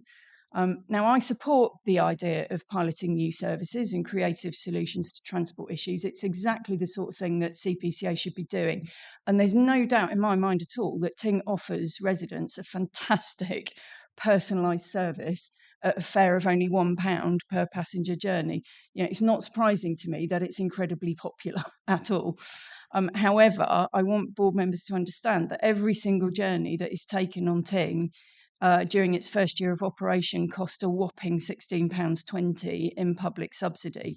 So that's £16.20 to go one way, £16.20 for the person to get back to wherever they were going, back home. Compare that with a more normal sort of scheduled public bus service, the popular Ely Zipper service, which is the second lowest subsidised service in the county, and which, by the way, has more expensive fares, considerably more expensive. That costs the public purse £2.28 per passenger journey. So the fare income from Ting in its first year was just over 35,000, which was against a contract price of 480,000. So it left the public purse with quite a big bill, £445,000. Ely Zipper, 25,000. So the difference between these two models is that whilst Ely Zipper has the potential for the public subsidy to actually reduce to nil if we get enough people using it, the more passengers that use that type of service, the closer it gets to zero subsidy. Ting doesn't have the same level of potential, and I want to explain why. It never can have. Even if Ting can increase journey numbers from the 30-odd thousand to 47,000, which is what the paperwork says is hoped for, it would still mean a cost of nearly 380,000 to the public purse against a new contract price of 425,000. So it is always going to be expensive. And it can't go beyond a certain number of passenger journeys without damaging its half-hour pickup service standard. The only alternative is to put on another bus to keep to the half-hour pickup service standard. And that's why it's so different to a scheduled bus service. And Ting costs 3.8 times more than the next most expensive service that CPCA subsidises. So it is an outlier, and it's why I want us to consider it very carefully. You know, that's a decision that you might want to take to carry out a pilot. It's perfectly legitimate. Ting was a pilot, but we're now at the end of the first year pilot period, and a decision about the rollout of demand responsive transport now needs to be properly considered. If Ting is so great, why isn't Ting, you know, being suggested across the whole geography? Our bus services are in absolute crisis, and in January next year, we are facing incredibly tough choices about which routes to continue subsidising. We may find ourselves having to talk about cutting services that can't be financially justified. Some people are talking about raising income by taxing people through a mayoral precept in the middle of a cost of living crisis. So none of this is easy. There have been serious governance failures in relation to Ting. Ting was due to end in July, but it was improperly allowed to continue running into the autumn with no governance in place. It's a mistake. It's just a mistake. But realising this, I started asking officers questions about it in September because I realised the board had been very concerned about it and we hadn't had it back. So on Friday last week, I finally managed to get the answer that the recontracting of Ting was in fact being undertaken by officers in August and September. And there was no democratic input, and that was in breach of constitutional process, hence the retrospective recommendation that went to Transport Committee. I've been alerting officers to issues with the Ting procurement since early October, and yet they decided to use an officer decision notice to extend the old Stagecoach Ting contract from October the 16th to the end of November, despite the fact that I was already raising concerns about governance. So officers allowed Ting to carry on unconstitutionally between July and October. They let a new contract, and we're now told that an actual contract doesn't even exist, it's just an exchange of correspondence. So we've got a contract starting with no actual signed contract in place. They let that new contract in September to an unknown, unproven, non-local provider, and none of this was discussed properly at committee.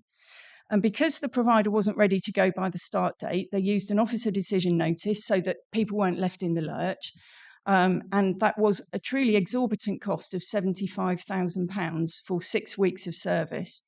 And that was so to give the new provider time to 6 weeks to get their act together, despite the fact that they've been contracted to start in October. So that 75,000 is actually the equivalent of £652,000 spend per annum. And the officer decision notice actually contained multiple incorrect information, and yet it was signed off by many officers. So no governance cover in place between July and October, an incorrect and expensive officer decision notice, a contract that's been let by officers to an unknown, unproven, non-local provider. Committee was given no information about why the contract had gone to Vectair, and I do believe there are questions to be asked about the procurement of that, but that's for another day. So importantly for today, what about the actual decision?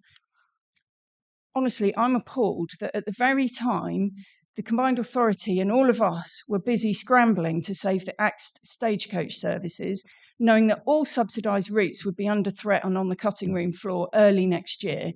Officers were busy spending £425,000 of our money without democratic authority on what is really a luxury year-long low-fare service in West Huntingdonshire that we simply cannot afford and which is financially unsustainable.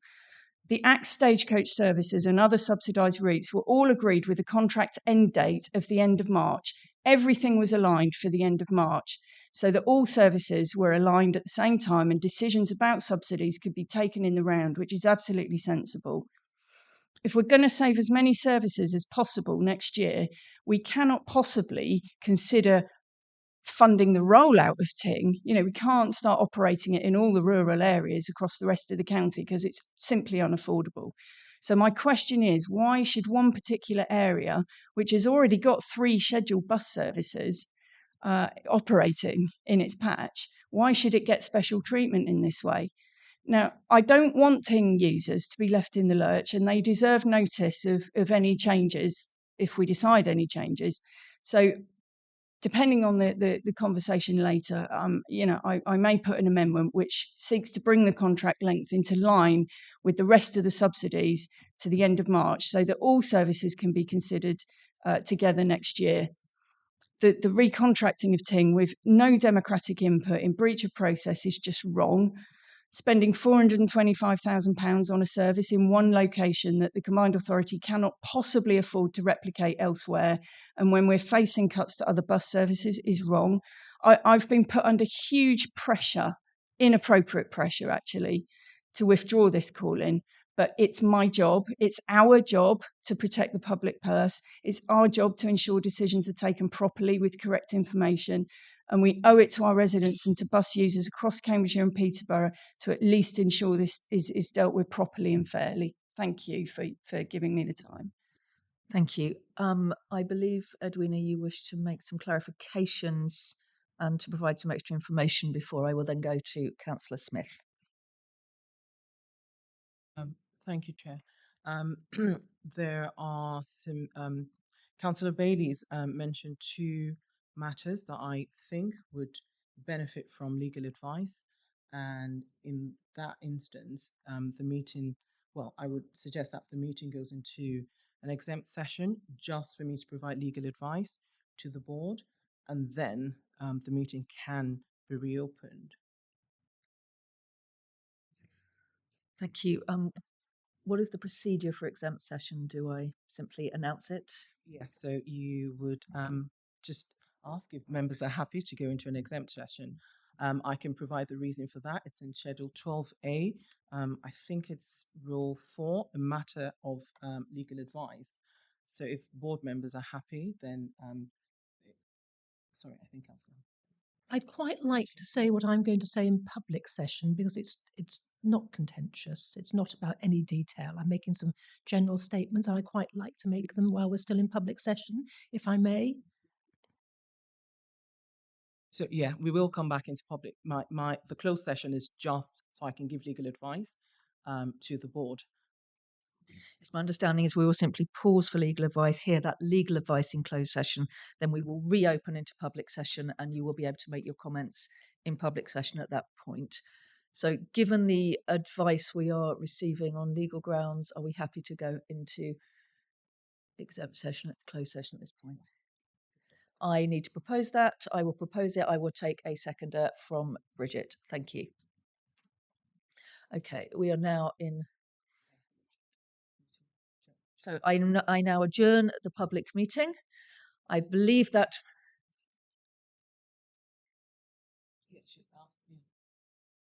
Okay, fine.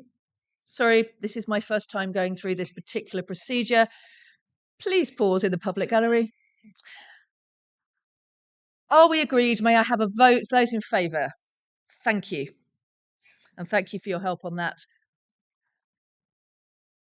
We are now in a closed session, so we need to turn off the video link and ask anyone who is not able to participate in this closed session to temporarily leave the room. We'll let you know when we're back into open session.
attend a closed session. We have had an extensive set of advice. We're very grateful to Edwina for providing that advice to the board. We will now continue with the public parts of the debate, and I have asked Edwina to step in immediately if we start veering by mistake into anything that cannot be raised in an open session. I propose for this part of the debate, as we have had quite a long discussion about this already, I would ask members of the board to limit themselves to a single contribution and to not repeat points that have been raised already in the debate, so that we can have an efficient and useful discussion at this point. I'm going to take Councillor Bridget Smith from a while back, and then I believe that Tim may have some things he wishes to add to this, so I'll invite him to come to the table ready to do that at that point. But Bridget, the floor is yours. Thank you very much, Chair. So there's two things I want to do. One is to comment on two points that were made by Councillor Bailey, and then the other thing I want to do is talk about the rationale behind alternative modes of public transport and what we're trying to achieve. So Councillor Bailey was highly critical of, and I would argue unfairly critical of, officers. I think we need to be really careful. We've got an improvement plan which is being delivered at speed. We know, we've heard from various members of this board about their concerns about a demotivated workforce. And I think we need to be very careful about what we say in public and in private in order to do everything we can to show support for all the work that is being led by our interim chief executive to encourage and motivate our workforce, to show that we trust them to do a good job. And I do not support the criticism that was voiced by Councillor Bailey. My second point is that Councillor Bailey made a statement that she'd been under considerable pressure to withdraw the motion. Now, you can't just say something like that in a public meeting and throw it out without justification, because the public perception will be that things are not as they should be. So again, I would ask her to either justify that or withdraw it, because I have put no pressure on Councillor Bailey to withdraw this motion. So on a less contentious note, we have an appalling public transport system in this country. There is no further support coming from government, and local authorities are not in the position to provide subsidies for public transport. And therefore, we have to look at alternative means of filling in the many gaps in the services that rail and the current bus networks provide.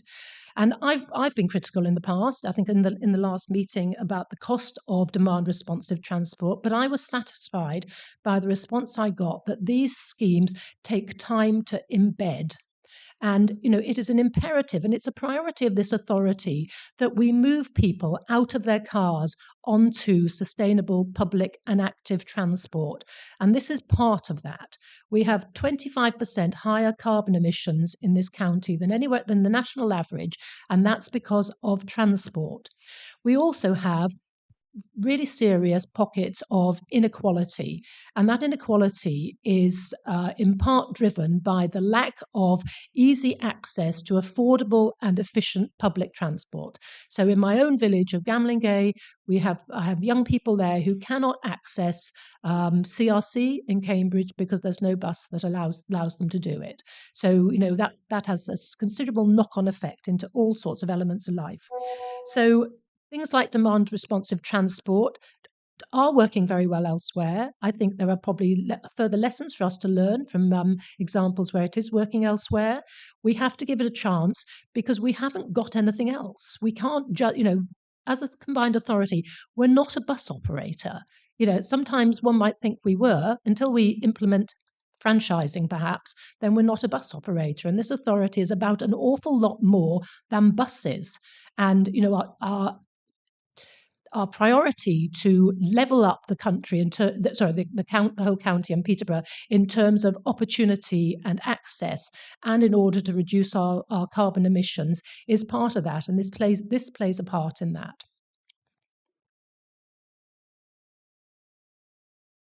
Thank you. Edwina, I believe you wish to offer some further comments. I suppose that depends on whether Councillor Bailey wants to respond. I was just what I just wanted to say was that in any response, named individuals should not please be mentioned because that can raise the defamation claim. Thank you. Tim, I wonder if this may be a good opportunity for you to give some more general points on this before we have any closing comments. Thank you. Thank you, Chair. Thank you, members. Just to come back on a number of points that have been made in the meeting. With regard the Vector, they are an established company, and this was also gone through with regard to our competitive tendering process. They do service routes in East Midland, East of England, Essex, and Hertfordshire. So they have a track record in the provision of services. Regard the demand responsive transport itself, it is a key fundamental part of within the current local transport plan in 2020, and also it's also a fundamental part of the emerging local transport connectivity plan. So within a local policy context, it's got a significant level of support across the region, but also discussion with the subnational transport bodies and also the Department for Transport in recent weeks. There is support at government level, at that level around pursuing demand responsive transport pilots and also initiatives and schemes going forward. And then two other key points I think emerged. So just to clarify around the decision at the 30th of March meeting. So it was resolved to note that the demand responsive trial to be extended in April 2022, ending in July 2022. The service will be retendered to allow seamless transition from original contract to a new contract. I think there are lessons to be learned around how we probably articulate some of our recommendation on that, because there's ways that could be read. So I think there's definitely lessons that we can learn internally on that. And the third and the final point was regard the cost per passenger for Ting in comparison with other services across subsidised services across the region. Yes, it's not one of the highest performing, but it's definitely not one of the lowest with it across the 54 subsidised bus services that we provide funding for as a combined authority.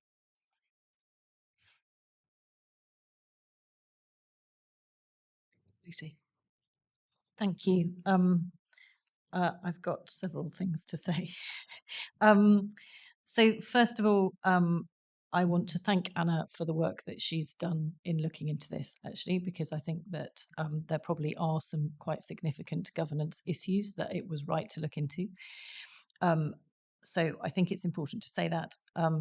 I'm not sure that the board is the ideal place to look into those. I think that we have a governance and audit committee and an overview and scrutiny committee, and I think it might well be appropriate for those to look into some of the governance issues that have been raised. But I do think it's important that we are aware when there are governance issues at this authority.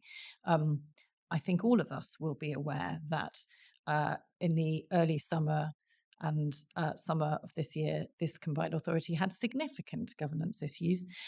It's not totally clear to me how much this was due to that and how much it was due to other things, but nevertheless, there were some things that probably need further review.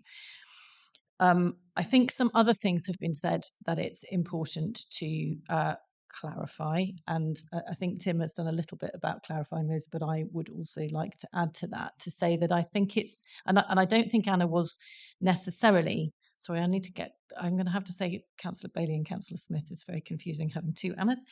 I think that it appeared that some comparisons were being drawn between the cost per journey of Ting and the cost per journey of other subsidised bus routes. I don't think that those are fair comparisons, and I think it's important to be very clear about that, that actually what Ting does is different. It is absolutely right that as a combined authority, we need to be thinking very carefully about whether that is a sensible way for us to be providing this kind of rural transport. But actually, it's always going to be the case that a service which is substantially trying to deliver public transport to areas which don't have public transport is likely to be more expensive than other subsidised bus routes, and so any kind of comparison between them needs to be taken very carefully and not taken as too much of a fair comparison because they are different services. The final thing I want to say is that I think the crucial role for us as a board is to try and make sure that this authority is delivering the services that we have decided we would like to deliver. And I think that it is comparatively clear to me that in order to do that, we ought to confirm what the Transport Committee chose to do, which was to confirm this contract. But I do think it will be very important that at the break point in this contract, we have a really good look at what it is delivering and whether it is delivering good things with proper value for money. And I'm sure that we will do that at the appropriate time. Thank you. Tom. Thank you, Chair. One of my concerns with this is I believe I'm right in saying that the contract would have been awarded 3 days ago had the call-in not occurred. I may have got that incorrect. But my worry is the effect it will have on residents, particularly in West Huntingdonshire, that Councillor Bailey mentioned. I mean, imagine a situation of a resident who has a hospital appointment, needs to come to the job centre here at Pathfinder House. They're pre-booked. And if this call-in were to go ahead, they would face that service being cancelled. So I do agree with the points Councillor Netzinger made. I think there's a lot more work to do on this, but I'm very concerned that if this were to go ahead, residents would be affected very badly by this.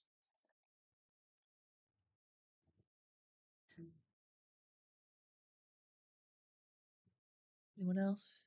Councillor Bailey. Just wanted to come back on a few things, and thank you for what's been a good discussion. My calling was not about raising the governance issues. I felt the need to explain the governance issues because they are a material part of why we're in the situation that we're in, because everything was having to be done retrospectively. So that's why I felt the need to talk about governance. But absolutely, there are other processes, and I think it's necessary for the Audit and Governance Committee to look into both the procurement and the governance aspects of what's taken place. Comparisons being drawn between Ting and other services. I'd agree if we were looking at innovative pilot services, but we've done the innovative pilot service bit. We've done it for a year, and we have some outcomes. And we are now in a whole new situation where, come January, when we've got to set the budget, and end of March, when all the bus services that we are currently supporting are going to have to be scrutinised as to whether we can afford them or not.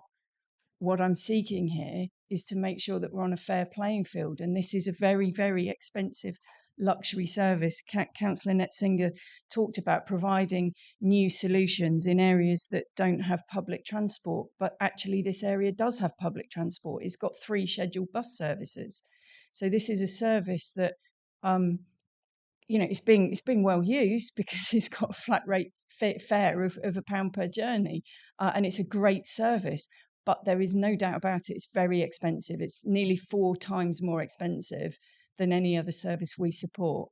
So given Councillor Sanderson cited the concerns about this call-in. The effect of this call-in is, depends on what the board decides. So it's not the call-in that's going to cause any problem. It's what the board decides to do with that call-in. What was at risk was the 3 days. So the service was due to start on Monday. Vectair have stepped in and said that they will run it themselves for 3 days and actually I had that there was a supportive tweet from the co-founder of Vectair saying that he recognised the need for this process to happen, effectively, is what he was saying. But interestingly, you talk about the risk of people missing hospital appointments. On the first day, there was a report of somebody missing a hospital appointment because things weren't working very well. I'm sure, and I hope that's just teething problems. It's almost inevitable that on day one of a brand new contract with a innovative service like this, that there will be teething troubles, and let's hope that's all it is. Given the mood music of the room, And given, I'm assuming Councillor Netsinger's proposal is a proposal, it was that proposing to adopt, to reconfirm. So I don't know if we need to put that proposal first before I would like to suggest something to go with it. Okay, I'll take Steve's point first, and then we'll come to the question that Councillor Bailey raises. Yeah, sorry to be late in the debate. You'll understand that I'm picking up on this as a sub.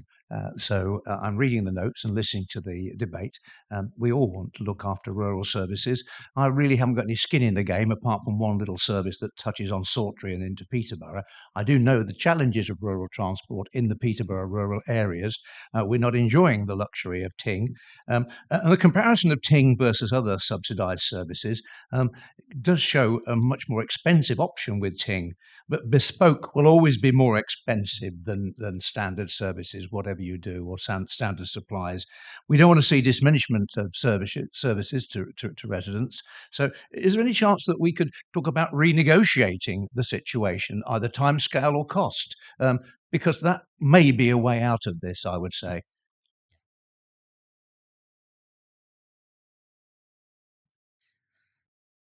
Thank you. Tim, do you wish to make any comments on any of those? Thank you, Chair. On the renegotiation, I think I'll leave that to the Morris officer. With regard, just on a couple of points that I would suggest is just to add to this discussion is Ting does serve 46 villages in West Huntingdonshire, and the provision of that access to areas for key destinations, whether that's employment, health, etc. The Ting does provide a service to those 46, which a conventional route wouldn't necessarily be able to. And I think I just had it confirmed that it is a £2 flat fare for Ting and a £4 return, not necessarily the £1 that Councillor Bailey put. No, that's always been the case. Yes, that's always been the case. Sorry, is that question? Is that an increase in the fare? Because previously it was £1. No, so it's never been £1. No. Okay. So it'd been £1 to go the so the extension on to 35 grand income was based on a £2 or £4. Yeah. Okay.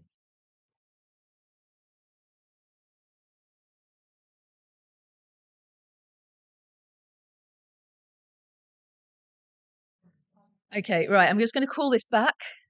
I think we have a clarification on fares, but if not, we can, I'm sure, circulate those. Edwina, I think you may just want to briefly answer the question around renegotiation insofar as you can in this open session. I think just to say, I think I've addressed that in my legal advice in the closed session.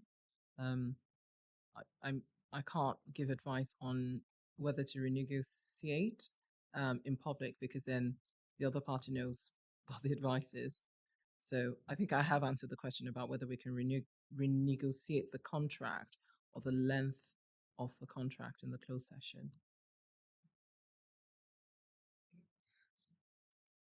Thank you. I think, Lucy, did you have a suggestion for something different, or were you simply suggesting that we take option A?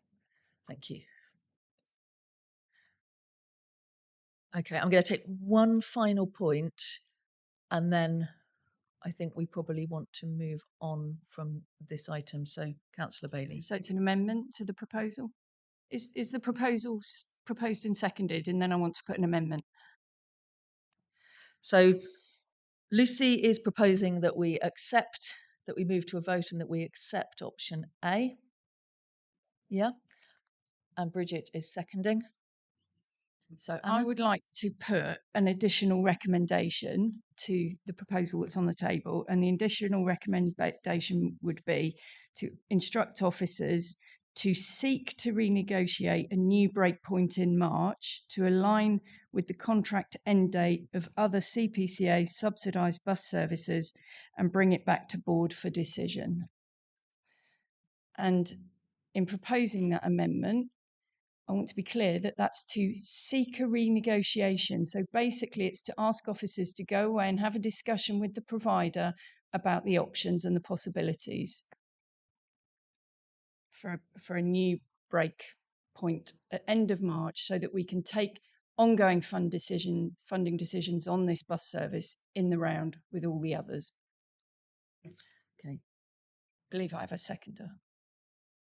Okay, so Councillor Bailey is proposing, Councillor Allen is seconding. Edwina, you have a comment you wish to make? So, just on the amendment, I believe I covered that in the closed session. I'm unable to speak further because I can't give legal advice in the open session. Hang on, can we just finish this first, please? And I will give people the chance to come back. The amendment to seek it would not be in line with the advice in the closed session. That's as far as I can go.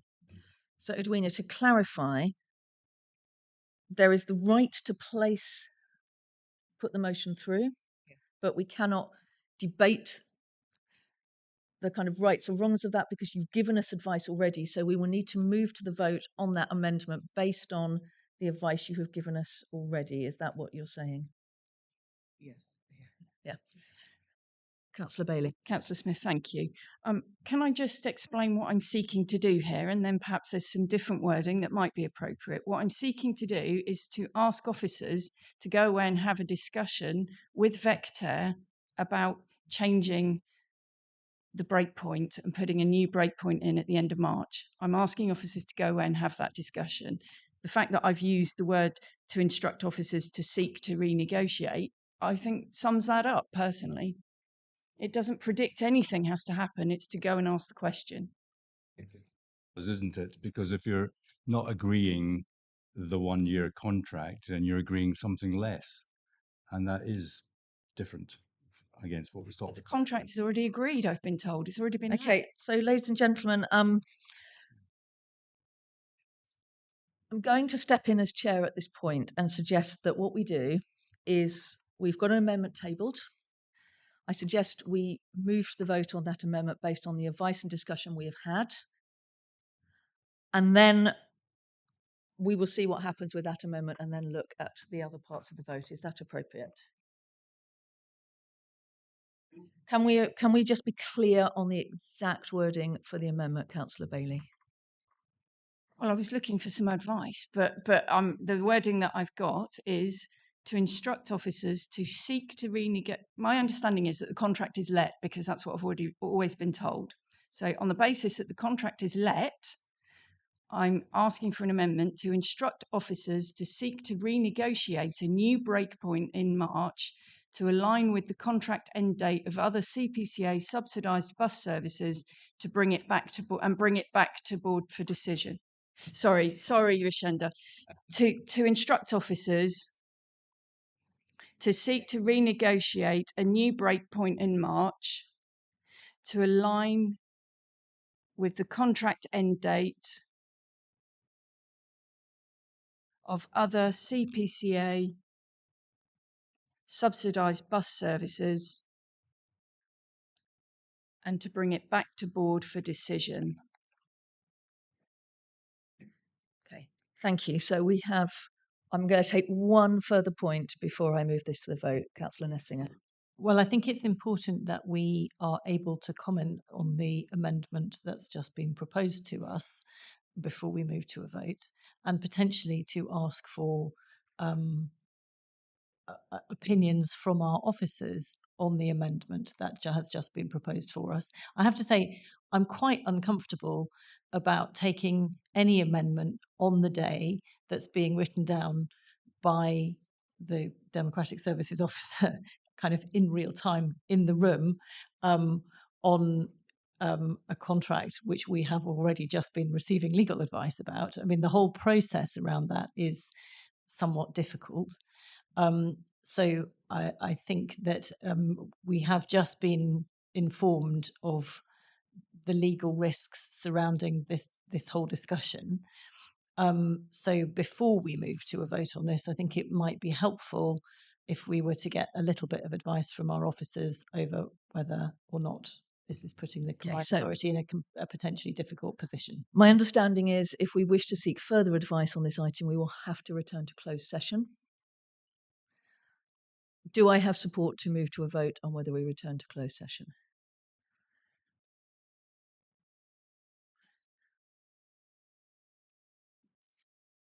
Well, the board has two options placed before it now. Option one is to go straight to the vote based on the advice we have already heard. Option two, if we wish to have, and then I'll take your point, Janet, if we wish to have more advice, we will need to return to closed session to have that advice. So I'll take Jan's point and then I will ask the board whether they wish to go back into closed session to take further advice or whether they feel comfortable to take that vote without taking that additional advice. Jan. So I guess I'm in quite a unique position here because I'm technically an officer of another organisation but sit around this table. So I'm going to exploit that for one and only time, I think. I think whilst I completely understand what that amendment is trying to do, it's trying to open up a dialogue. From my point of view, if that would have happened at my board, I think the provider would read it as trying to renege on what had been agreed. I'm not saying that from a legal point of view. I'm saying it from my experience negotiating those contracts in the public sector. I do. So therefore, I think we have to be slightly careful on what we think we're going to get out of it. So Anna, I completely get the point about alignment, absolutely, because it's really unhelpful when you have all contracts that ends at different points. The issue will become is that then the suggestion could be that it goes to an 18 months to go to the following March to align it, as well as bring forward to March. I know, Anna, that's not possibly what people want to hear, but when we open that debate, that is what could happen. So I think if alignment is the issue, you've got to think about how you could align it. If alignment isn't the issue, then there is a different way forward. So as I would just be mindful that if I was in that, being asked to do that negotiation or be in the receiving end, I would consider that to be a renegotiation, and therefore you would be subject to the same risk as we had outlined in the closed session, I would assume. Go move to the vote. Yeah. I'm going to ask the question again whether the board wishes to move into closed session. I'm getting the sense we don't at this point. In which case, Councillor Bailey, do you still wish to move your amendment? You do. So Councillor Bailey is moved an amendment and Councillor Allen is seconding that. May I have votes in favour of... Pardon? So I'm informed we need a debate on that. Are there any points to raise in that debate? Okay, if there are no points, then we will move to the vote. So can I have votes in favour of the amendment, please?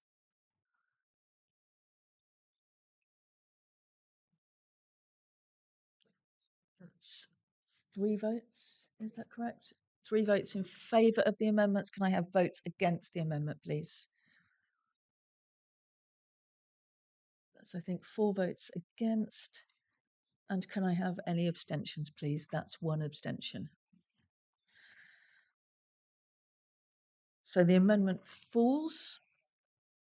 The amendment is not carried. Therefore, we now go to a vote on the recommendations as set out, with the proviso that as the advice we received at the beginning of this item,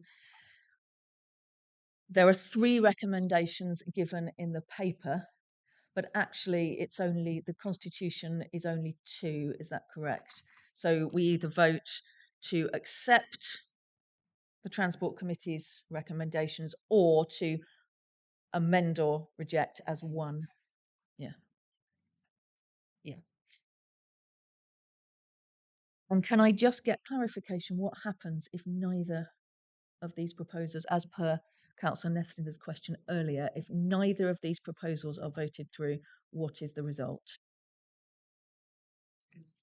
Thank you, Chair. So the result of that is the board has not made a decision, and the decision of TIC stands as per normal public law principles. Okay, so Councillor Nessinger, you are proposing we move to a vote on that. And I believe Councillor Smith was seconding that proposal. So I am going to move to a vote on option A. Can I see votes in favour, please, of option A? That's 4 votes. Can I see votes against option A? That's 2 votes. Can I see abstentions, please? That's 2 votes. Now, Edwina, advise me, do we need to now look at B or C, or are we just... Yeah, B or C. The voting rules are 2/3 plus, well, which must include...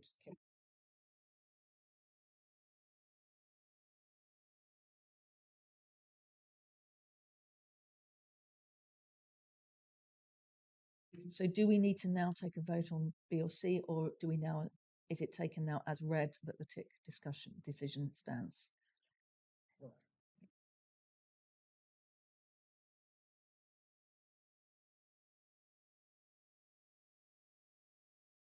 Do we have consent now that the decision that was made in TIC stands as a result of this falling, or do we wish to go to a vote on options B and C? I think we are. Sorry, can I get to vote on option B or C? Option B is to amend the decisions. There's been no proposal for that, so that's not on the table. Option C is to rescind the decisions. Nobody's made a proposal for that, so it's not on the table. So personally, like procedurally, I feel we're finished. The effect of which is that the TIC decision stands. Thank you, Councillor Bailey. You've summarised that very well. If that is the feeling of the room. So the decision is that by default, the decision of TIC stands. Thank you very much. That was a very complicated item. I am very grateful to officers and to members for their forbearance on that, and to members of the public gallery for allowing us to conduct part of that debate in private. My recommendation is that we try to get to the end of section 5, if we can, before we take a break for lunch, if the board is happy with that. Okay, so we are now going to move on to item 5.2, which is the bus strategy. I should just say at this point that as it currently stands, and I might take this now, ladies and gentlemen, as it currently stands, we have received no requests to debate items 5.3, 5.4 or 5.5. So when we get to that, I will be proposing, unless anybody at that point wishes to challenge that we take those en masse. So just to give you some sense of how the timings will work here. But we are going to move to item 5.2, the bus strategy. And I think, Tim, are you going to stay for this item to present? And I think you have a small amendment to put forward as well. Thank you, Chair. Thank you, members. So I'm here to present around the bus strategy. This was presented to the Transport and Infrastructure Committee on the 16th of November.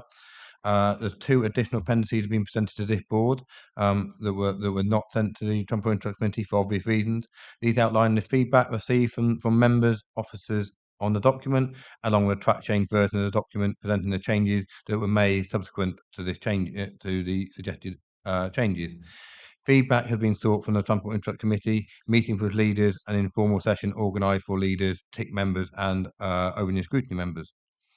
To summarise the feedback from members and officers received to date, there were a number that was outlining greater emphasis on access to all key destinations, including education, retail, leisure opportunities, employment and healthcare, thereby providing social equity. In addition, feedback received outlined the focus was too much on economic growth, and there should be more around access to educational establishment, and further importance given to the environment. In addition, as outlined earlier in the meeting, the Combined Authority need to submit a bus service improvement plan that aligned to this bus strategy. thereby illustrating the golden thread between the local transport and connectivity plan, the bus strategy, and how we're going to deliver our improvement. We've been granting an extension for the BSIP in line with following discussions with the Department for Transport. So following conversation with the central government, it is now envisaged that the Department for Transport will receive an update from ourselves on progress and development, similar to that is undertaken by Cornwall Council. This update will provide an outline around development within our bus strategy and the work we're currently undertaking with regard to policy development. With a formalised bus BSIP, it will be subjected to due governance through the Transport Infrastructure Committee, etc., in a timely manner. Further information will be provided around the timescales on this when I've had further discussions with central government. Therefore, I suggested a change to recommendation B of the report to reflect this change. That did previously outline that the delegated responsibility was for myself to submit a BSIP. Now that will be come back through the Transport Infrastructure Committee going forward. And then specifically in relation to the action outlined previously by Councillor Bailey around the minutes for the previous meeting, changes have been made to services as stand ground to Sir Harry Smith in Whittlesea, Cambridge to Botticham, Impington to Over, following discussion with operators, along with working with colleagues from the County Council Education Transport to provide improvement to journeys from Whittlesea to Ramsey and travel to schools in Charterford and March. Unfortunately, Stagecoach were unable to improve the journey time to Saltry Village Academy from Hampton, but we are in continued dialogue with them to improve that service. In addition, the Combined Authority are commissioning a new mapping tool where we're going to measure school transport flows and look at capacity, and we're working with county and city colleagues on that, taking that forward. I commend this report to committee, and I'm happy to take any questions in due course, Chair. Okay, so as usual, I will take questions on block. Are there any questions? Councillor Bailey, Councillor Smith.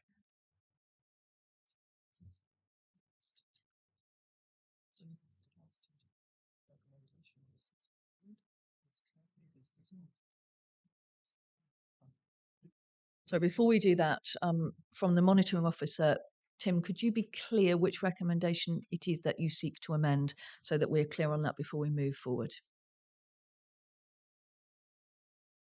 So the previous recommendation was recommendation B that stated that the delegate responsibility is the interim head of transport in consultation with the chief finance officer and monitoring officer submit the final bus service improvement plan to central government in a timely manner. I'm suggesting that is changed to allow for the BSIP to come to the Transport Infrastructure Committee and go through due process as and when we've been advised from central government.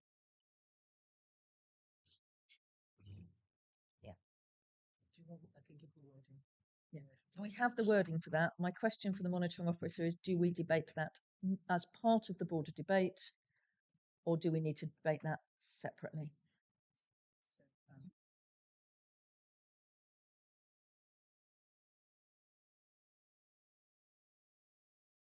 So I suggest that we discuss that amendment first. Is there a proposer and seconder for that amendment so that we may discuss it? Proposer?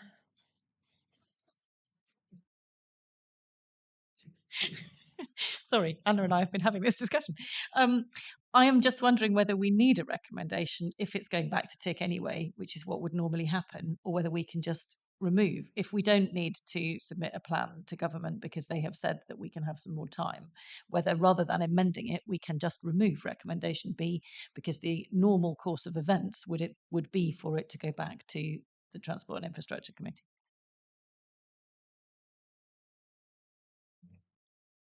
I think, given what happened last time, it would be good to have it explicitly in there. Just to be clear, so everybody's clear, and Transport and Infrastructure Committee are clear that they're going to see the BSIP first, and then we're going to bring it to board. It's perfectly simple, and I'm very happy to propose that. I have the wording in front of me. I will reread that if that is helpful. So this is the recommendation to delegate the responsibility to the interim head of transport in consultation with the Chief Finance Officer and Monitoring Officer, to submit the final bus service improvement plan to central government in a timely manner, adding at the end, following a review by the Transport and Infrastructure Committee and approval from the board.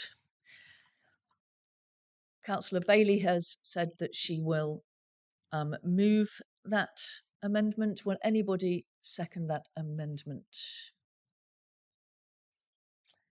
Thank you. So that's Councillor French will second that amendment. So now we proceed to a vote. Okay, so I now proceed to a vote on that amendment. All those in favour of that amendment, please show. I believe that is carried unanimously. So we now proceed to a debate on the papers and recommendations as amended. So we have a point from Councillor. Is that a hand there? Question. Yep, we'll have a question from Councillor Bailey. Do we have any other questions at this stage? Question from Councillor Smith. Thank you. Over to you. Couple of questions, because thank you, Tim, but you did rattle through it rather quickly.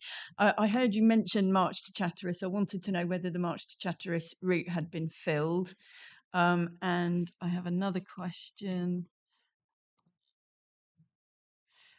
So just my question that I put earlier around the funding strategy. So I'm keen to understand, what the funding strategy to support the bus improvement plan is. Are we solely relying on funding from government through BSIP or in the short term to bring about improvements, or are we working up some other way of funding this wonderful new bus service that is described in the document? And my last question is, my understanding is that at best it's likely to take at least 4 years to get to a point of implementing franchising. And in reality, it's likely to take longer because there may be legal challenge. And can officers please comment on that? Councillor Smith. Thank you. So I welcome the sort of enhanced focus on access to education, primarily because my inbox is pretty full of emails from people that are unhappy that their children can't access school, but also that they're young people are not able to access places like CRC. So I hope we're going to be really, really robust on that and be speaking at length to all partner councils, because we have a huge amount of local knowledge, and as things are, there's some real problems there. Just additionally, I hope there's an equal focus on access to health provision as well. Tim. Yeah, so I'll try and pick those various questions up in order. So the Charter Fist to March, yes, that I believe that is in place. That's what Paul Nelson outlined to me this morning. So that I believe that's the case. With regard to the funding strategy, I think there's further work that needs to be had internally around how we're going to fund this going forward. I think that part of the debate we had earlier with Rob, Emily, and John Alsopper, we do need to understand that and how we take it forward. The strategy is a high-level strategy, but it's the important part is about how we then implement the statements that are in there, because I think we can all agree with the overarching position and drive of the strategy is then, as you say, Councillor Bay, about how we then go and implement that. So further work is needed on that. And then with regard to franchising, I would set the challenge to the team that if it was the right appropriate way forward, I think that 2.5 years would be more appropriate than 4. I think that we need to try and put our foot on the accelerator on that. I can challenge the team to do that, but they may well be interested in that as well. But that would be the challenge for me, around those sort of time frames. But we just need to look at making sure that we go through due diligence and do the right process to make sure that we are not agreeing to do franchising without going through the right processes. So I think we can do 2.5 years, but I will get back and confirm that around where we can get to. And then with regard Councillor Smith's point around young people, I think, yes, we will need to continue to engage with constituent councils. I think there's definitely some of the local knowledge we need to build into this going forward, as along with the BSIP, etc. So yes, happy to come and talk to all constituent councils about how to take it forward. And the other point around access to healthcare, I think what I've looked at with regard to bus strategy is the key destinations which were outlined previously by the Social Exclusion Unit report a couple of decades ago. We're actually looking at access to healthcare, access to employment, but also leisure and retail. And the thing to actually improve people's quality of life need to be embedded in the strategy going forward. Thank you. So if there are no further questions or comments on that, I'm going to propose we move to the vote. And so I did have, sorry, I thought we were doing questions, and then I have got a couple of comments. And I wanted to say thank you to officers as well for the efforts that they're making with sorting out the routes and the pickup points and all of that. And to get March Chatteris back is really superb. Thank you. So one of the bits of feedback from, was it Transport and Infrastructure Committee, the bus strategy went to? Yeah. Was to request to make it absolutely clear that road charging was not currently in this. You know, I'm not saying it won't be in there forever, but it's not currently in it because it was in it. There are still some concerning wording that I'm not very happy about. So there's on page 540, it says it will be important for all local authorities to work together as each has the ability to help realise the strategy in different ways, including the management of highways and local parking policies and management. That could potentially be conflicting with East Cams's corporate plan in terms of, you know, having free car parking embedded in our constitution, actually. Page 40, it talks about measures will be put in place to prioritise road space for buses. Okay, that sounds reasonable, but if that's in any way related to road charging, I can't support it. And on page 543, it talks about traffic restraint measures, which could be gobbledygook for road charging. So I want to make it absolutely clear that East Cams doesn't support road charging in any way, or, you know, changes to our free local parking policy, which might be required for parking management. So I'm feeling quite concerned about that little bit of wording. are there any more comments or questions? Tim, are you able to address that, please? Yeah, so with regard to the point made by Councillor Bailey, I understand the concerns she raises. This is for a consultation draft, so my recommendation would be that we proceed with the document like it is, and we continue to liaise with council around how we can actually improve the wording going forward for when we get to the final version. Allow for discussion on this, and then update the narrative in line with feedback we get, further feedback we get from officers and members.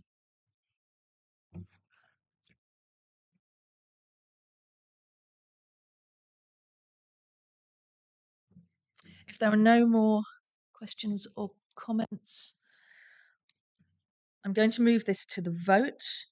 There's a complication around the voting. We have to do this in two parts because they require different majorities. So recommendation A will require a simple majority of those members present and voting, whilst recommendation B as amended will require at least a 2/3 of all members, including Cambridgeshire County Council and Peterborough City Council. So I am going to propose to move that to the vote. Do I have a seconder, please? Thank you. Councillor Nessinger will second.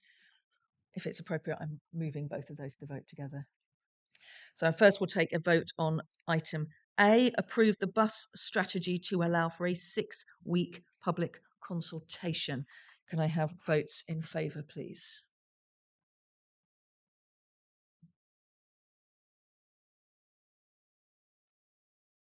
Okay, that's 6.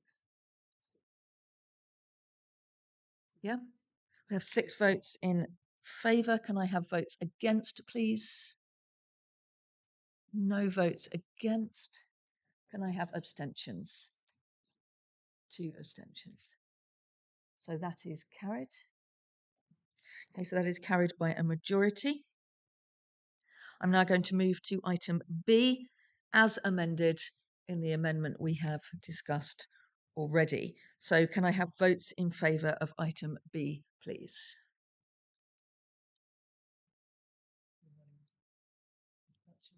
I believe that's unanimous. So item B is carried.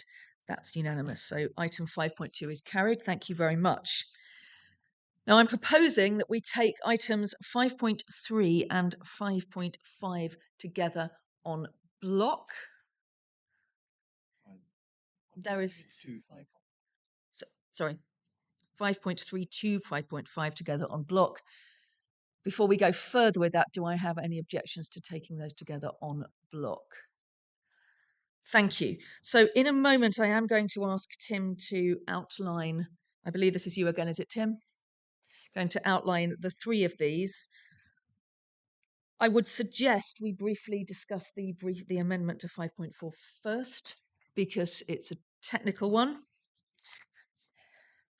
And this is to, on item 5.4, to strike out the reference to a delegation to the chair of the Transport and Infrastructure Committee, as delegations to individual members are not permitted by the Constitution. So that is a technical amendment. Do we have consent on that amendment? How does it now read? So it will now read, this is item 5.4b. It will now read, delegate authority to the interim head of transport in consultation with the chief finance officer and monitoring officer to inform the Department for Transport of the revised TCF programme with the expectation that the fund will be allocated in full. I'm sensing consent around the room. I believe that means we don't need a formal vote. Is that correct? Or do we need? Thank you. Okay. So, Tim, could you please talk us through items 5.3 to 5.5? Thank you. Yes, I'll try and do this very briefly, mindful of time. So with regard 5.3, this was on the A16 Norwood improvement. This was around a drawdown of £1.2 million for the A16 Norwood from the medium-term financial plan to allow for the continuation of the scheme to a full business case, to allow that work to be that scheme to be ready within our pipeline for when fund and timing allows.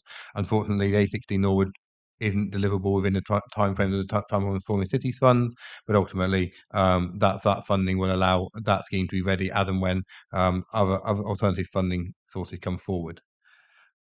Chair, do you want me to do them individually, or do you want me to do them collectively? I would suggest do them collectively, and then we'll ask questions on Okay, anything yep. that we wish to as we go through. Thank you, Chair. So moving on to 5.4, this was around the Transforming Cities Fund. Members will be aware that over a period of time, we've been looking at Transforming Cities Fund regarding the programme, and we're trying to build confidence with the Department for Transport around our deliverability of the scheme within Transforming Cities Fund.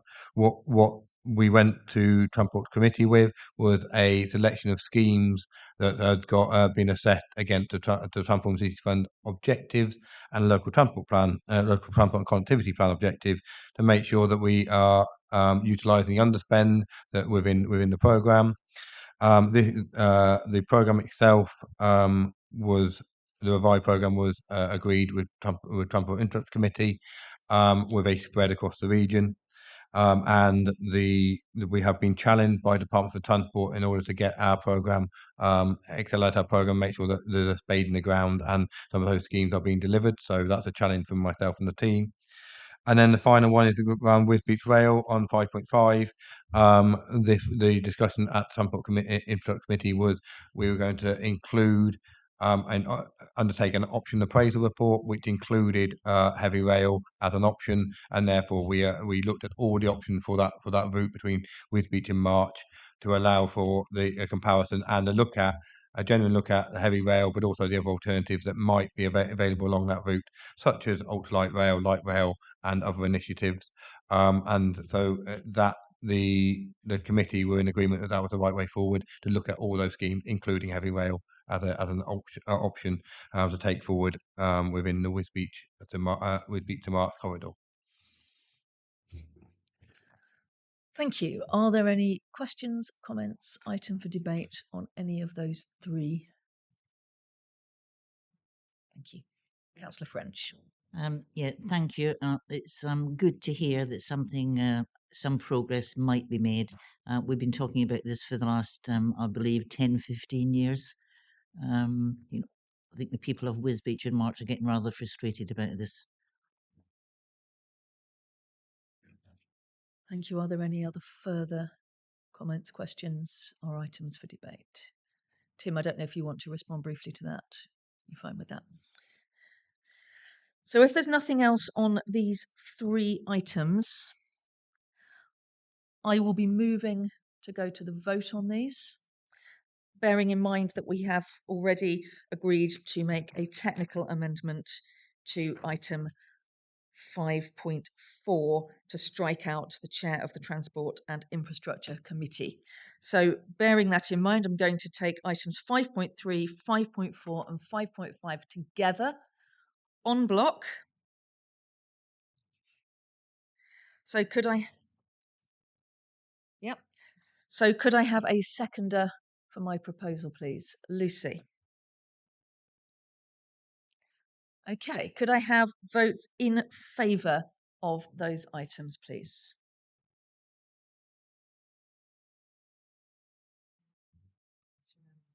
That's unanimous, thank you. So that's 5.3, 5.5 and 5.4 all taken. I'd like to keep going until the end of item 5 if we can.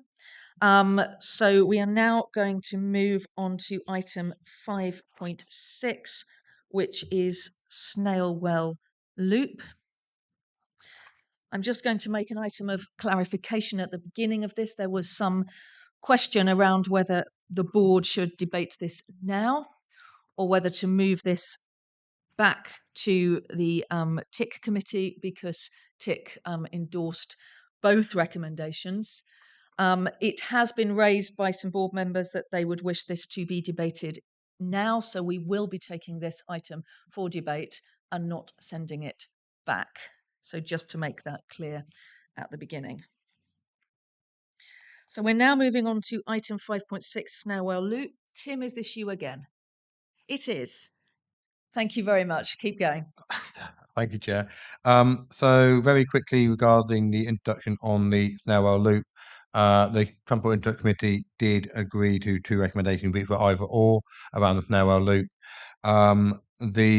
This does link to what our interim chief executive was saying earlier around the conversations around Ely area capacity. I continue to liaise with the all-party parliamentary group around Ely area capacity and others to promote that going forward. So just so members are aware, that work is continuing and that lobbying is very very active, and therefore the Snailwell Loop. The options were to either pause the work on Snailwell Loop to address the ongoing uncertainty around EA capacity, or to continue the work and approve the 150k drawdown of the subject to approval budget of 500k. They were the 2 options that were put to Transport Inter Committee. There was a long discussion at Transport Inter Committee around the importance of the scheme, and the discussion came to agree both recommendations, which is why we're now in the position outlined previously by the chair. Over to you, Chair. Okay, are there any questions, comments, or items for debate? Councillor Bailey, has anyone else want to come at this point? Councillor Bailey. Thank you very much. There's a little technical issue on page 520. We've got 2 option A's. We should have an option A and an option B. So when I talk about B, I'm talking about the second one. Transport and Infrastructure Committee accidentally managed to agree both recommendations, which were either or, which is why they're both sitting in front of us today, I'm assuming. A thing that does slightly concern me, and I've raised it with officers, is that there was then a press release issued saying that the combined authority that the committee had agreed to pause the work, but actually that's not what happened. But officers have rectified that and deleted the comms. I hope they've sort of told the media that that it wasn't accurate. Most importantly, I just want to sit here and explain what Snailwell Loop is and why it really matters. Snailwell Loop is included in the devolution deal. It was specifically mentioned. It was referred to there as the Newmarket Curve. It has 2 different names, unhelpfully. Basically, it's a piece of missing track that's about half a mile long, I think. that was removed many years ago and needs reinstating. This basic infrastructure, the banks are still there. The track is, the piece of ground is still available. It needs a railway line putting on it. This project is absolutely critical to maximising the investment that the Combined Authority has already made into the reopening of Soham Railway Station, which, by the way, Soham Railway Station is absolutely flying. I mean, it had thousands and thousands of passenger journeys going to and from Soham Railway Station, and where it is in the town is fantastic because people can walk and cycle there and you don't get many cars in the car park, but thousands of people are using Soham Railway Station. But reinstating Snellwell Loop will unlock a direct service from Soham to Cambridge via Newmarket. At the moment, you have to go into Ely and change and then go to Cambridge. So passengers would be able to get to Cambridge without having to change at either Bury St Edmunds or Ely if this half-a-mile piece of track is reinstated.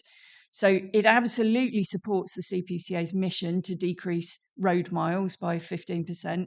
And it will deliver modal shift. There is no doubt about it. People will prefer to get on the train in Soham and go directly to Cambridge than get in their car and go to Cambridge. Soham Railway Station, huge success story, but it was part of the business case of Soham Railway Station to, get this piece of work done. It's a relatively small, relatively inexpensive project. But to maximise the investment in Soham Railway Station, we need to do this. And we also, by the way, need to move on to doubling the track, which will increase the frequency possibilities of services through Soham Railway Station. So Snellwell Loop is already costed. It's agreed project of the CPCA. It's included in the business plan. It's included in the budget. And it is part of the devolution deal. So whilst having the Ely North Junction upgrade is important, the Snellwell Loop on its own has the potential to deliver benefits. So, my view is that we need to get on with this work. This is desktop work that needs to be pursued. It should already have been happening. I don't really understand why it's been put on the table now for pausing. It's already suffered massive delay, and we now need to get on and do the work necessary so the scheme's ready to go. So I would strongly ask you, please, to support me with recommendation B so that we can help future the case of Soham users being able to get on the railway station that we've built for them and go directly to Cambridge. Councillor Nessinger. Thank you. So there's a lot to agree with in what Anna said, but there is also something I would like to get some clarification from Tim in a minute. And just to be clear, I am also happy to support the option B on this. I do just want to get the things that I agree with. It is really good to encourage more people to travel by train. We do want to try and improve our train services across the whole of the Cambridgeshire area, Cambridgeshire and Peterborough, in fact, area very much. And the Ely area capacity enhancements in particular are incredibly important for enabling us to do that. They are kind of absolutely crucial for increasing train capacity, not just across the Cambridgeshire and Peterborough area, but across the whole of the area to the north of that. So I think it is incredibly important that we keep up the pressure on the government to make sure that they are still pushing ahead with that scheme, which it's just absolutely crucial that we do that. Snailwell Loop is a smaller part of that scheme, but my understanding is that it is quite closely linked with the Ely area capacity enhancements, and that while you can put the track in, making use of it without the Ely area capacity enhancements would be quite difficult. So we need so it would be helpful if Tim could clarify that. But I do think it's important that we as a board are kind of 100% supporting, backing, doing everything we possibly can to make sure that that Ely area capacity enhancement scheme goes forward, and then that the Snailwell Loop goes forward. So I'm happy to support option B on that basis. Thank you. Thank you. Are there any more comments, questions? Yeah, I'm about to go to Tim. So if there are no more comments or questions, Tim, would you like to respond to those points? Yes, I think there's three that I really want to give more clarity around. Regard the use of Soham Station, just for additional information, the Transport Infrastructure Committee did ask for the transport team to do an assessment around usage of Soham, and so we can actually look at how well it's used and how we can actually go improve the offer of Soham as well. So that information will need to be provided in due course. So it will be through the Transport Committee, but that can be shared to board going forward. Regarding the Snowell Loop, just to add to what Councillor Bailey said around what it's included, it also is included in our current local transport plan. It's also included in our emerging local transport and connectivity plan. So it does have some prominence in there, part of our overarching transport strategy. And then the two bits around area capacity. So I think there's two elements to this regarding the lobbying for area capacity. So as I outlined previously, the event I went to in Parliament with the Transport East. Transport East is so those that are unaware, are the subnational transport body to what used to be known as the East Anglia. Their biggest scheme for them, if you road or rail, is Ely capacity. So they are on board, and that's outside of their area. They understand the benefits that Ely would have, so the benefit from them. Also, Midland Connect with the other subnational transport body, they are also recognise the importance of Ely capacity, and so there's an event being held in Parliament in due course with MP from across the country to try and encourage the Ely capacity and the importance of that, and that being organised by Transport East. But we will have a offer to invitation to go to that event. And then specifically regard the linkages between Snowell Loop and the air capacity.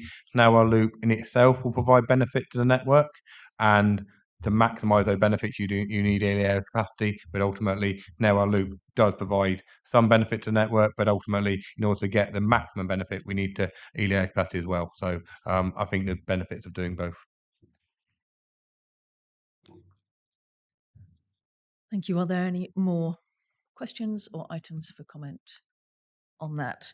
So my understanding then is that we have a proposal to support, it's option B, but just for clarification, that is the second of the two recommendations, which I'm going to read out for the purposes of those listening. Approve 150,000 of the current 500,000 subject to approval budget to enable continued development of the project and slip the balance into 2023-24. So my understanding is that we have a proposal to move to option B, and I assume a seconder. Yes. Do we have any alternative proposals to move to option A? In which case, Councillor Bailey is moving that we proceed to the vote on option B, and Councillor Nessinger is seconding that. May I see votes in favour of that recommendation? I believe that is carried unanimously. Okay, that is carried unanimously. Thank you, ladies and gentlemen. I am extremely impressed with your tenacity. I also want to thank Tim, who seems to have been in that chair for a very long time. Thank you for the work that you've done on this. And I know a lot of background work has been done to ensure the board is fully prepared. Now, before I'm going to propose in a second that we move to a lunch break. However, I have been asked by Edwina to check who is staying after lunch, because we do have some kind of tricky quoracy questions we need to deal with for one or two of the items. So there's not a lot left, but I just need to check that there's nobody planning to leave early, so that we have possibly at what kind of, and that's fine. Okay. So I understand that that doesn't affect what we have to deal with before lunch. You'll be very glad to know. I suggest a half an hour break for lunch, reconvening at 2:15. Thank you very much indeed to everyone. I will see you at 2:15.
Ready and waiting.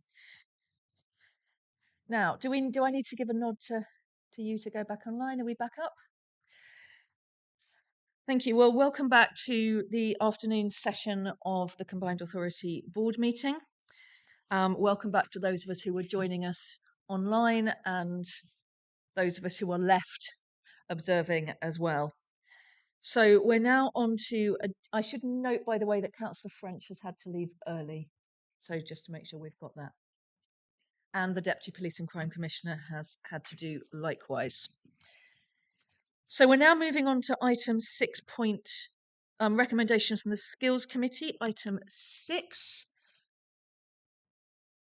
And the first item of this is a report for noting, University of Peterborough delivery update and future CPCA role. Who is speaking to this, introducing this item?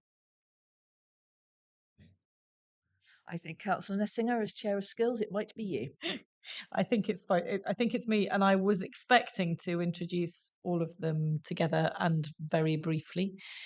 So I think that the items on the Peterborough University, the sort of ongoing success of Peterborough University and the fact that the students are in, which is all good, and the numbers for the first year are not absolutely exactly what was in the business plan. They're actually very, very good for a first year of university. So I wasn't going to say a lot about that. I don't think I was planning to say an awful lot about lots of the other on our other recommendations. The thing I did want to talk about was that there was a slight disagreement between the Skills Committee and the Business Board over one item on Growth Works.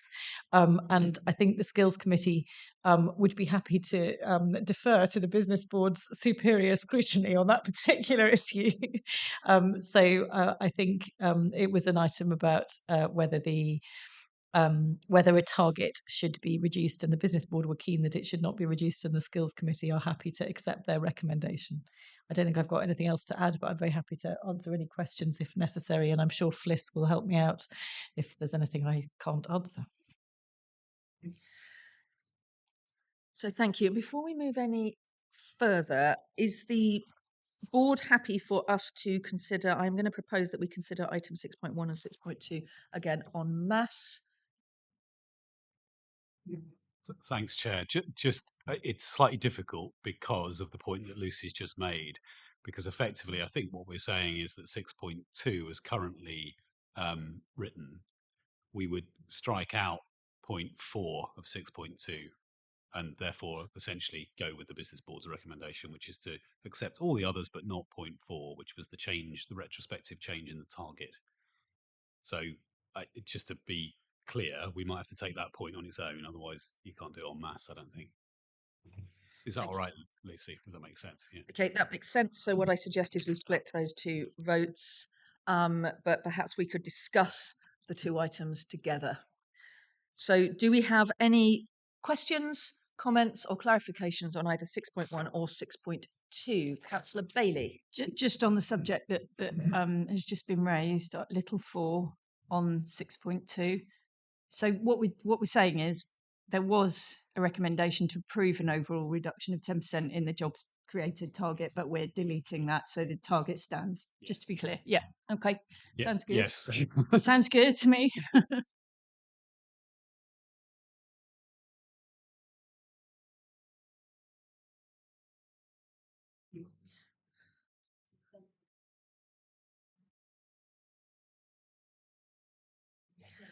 Okay, so what I propose to do, just to be clear, is to see if there are any items for debate or questions. The other thing we must do before we move to the vote is we will have to have a formal proposal and seconding on to reconcile the two decisions made by the two committees. But are there any broader questions first?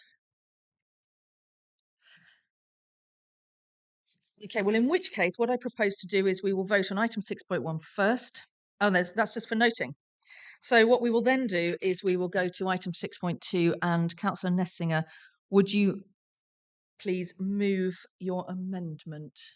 So I think my amendment is to take out point 4, was it? Yeah. Just to remove it. And do you have a seconder? Okay, thank you, Alex. Nothing like collaboration. So before we go to the final vote, we need to take a vote on that amendment. So all those in favour of Councillor Nessinger's amendment as seconded by Alex Plant. Thank you. I think that's unanimous. Okay, so now we move to a vote on the recommendations in 6.2.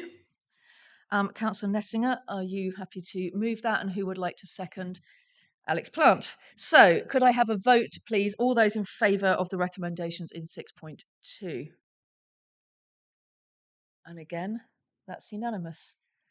Thank you. And Councillor Nessinger, thank you very much for speaking to that. And also I can see that Fliss is here, and thank you for the work that you've done in putting that paperwork together and supporting the skills board there. So we now move to part 7, which is the housing. Did we vote on 6.1? 6.1 is an item for note. Oh, apologies. We're now moving to item 7.2, part 7, which is the Housing and Communities Committee's recommendations to the Combined Authority. Now, we have item 7 and we have item 8. I am suggesting that when we come to it, we vote on block for those, with the exception of 8.1. If Councillor, now Councillor French had asked to speak, she's not here. So if the board is happy to take 7 and 8 on block in a moment, then we will do that. But first of all, part 7, which is the Housing Communities Committee recommendations to the Combined Authority. Now, Councillor Herbert chaired this meeting. He is not here. I am not going to ask Councillor Smith to speak to a meeting that she was yet to chair. So I will ask Roger Thompson, the Director of Housing and Development, to give us a very brief summary. Thank you, Roger.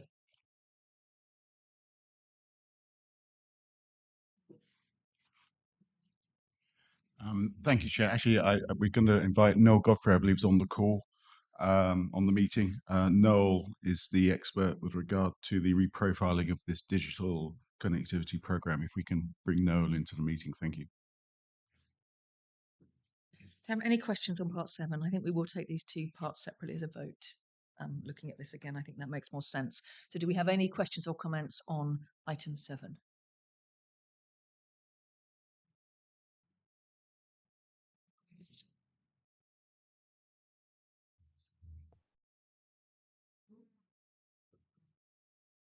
Noel, do you wish to speak to any aspects of this? Thank you, Chair. I recognise that you are short of time. The item was discussed in some detail at the Housing and Communities Committee. As I outlined there, it's a reprofiling of the budget. It's not a change.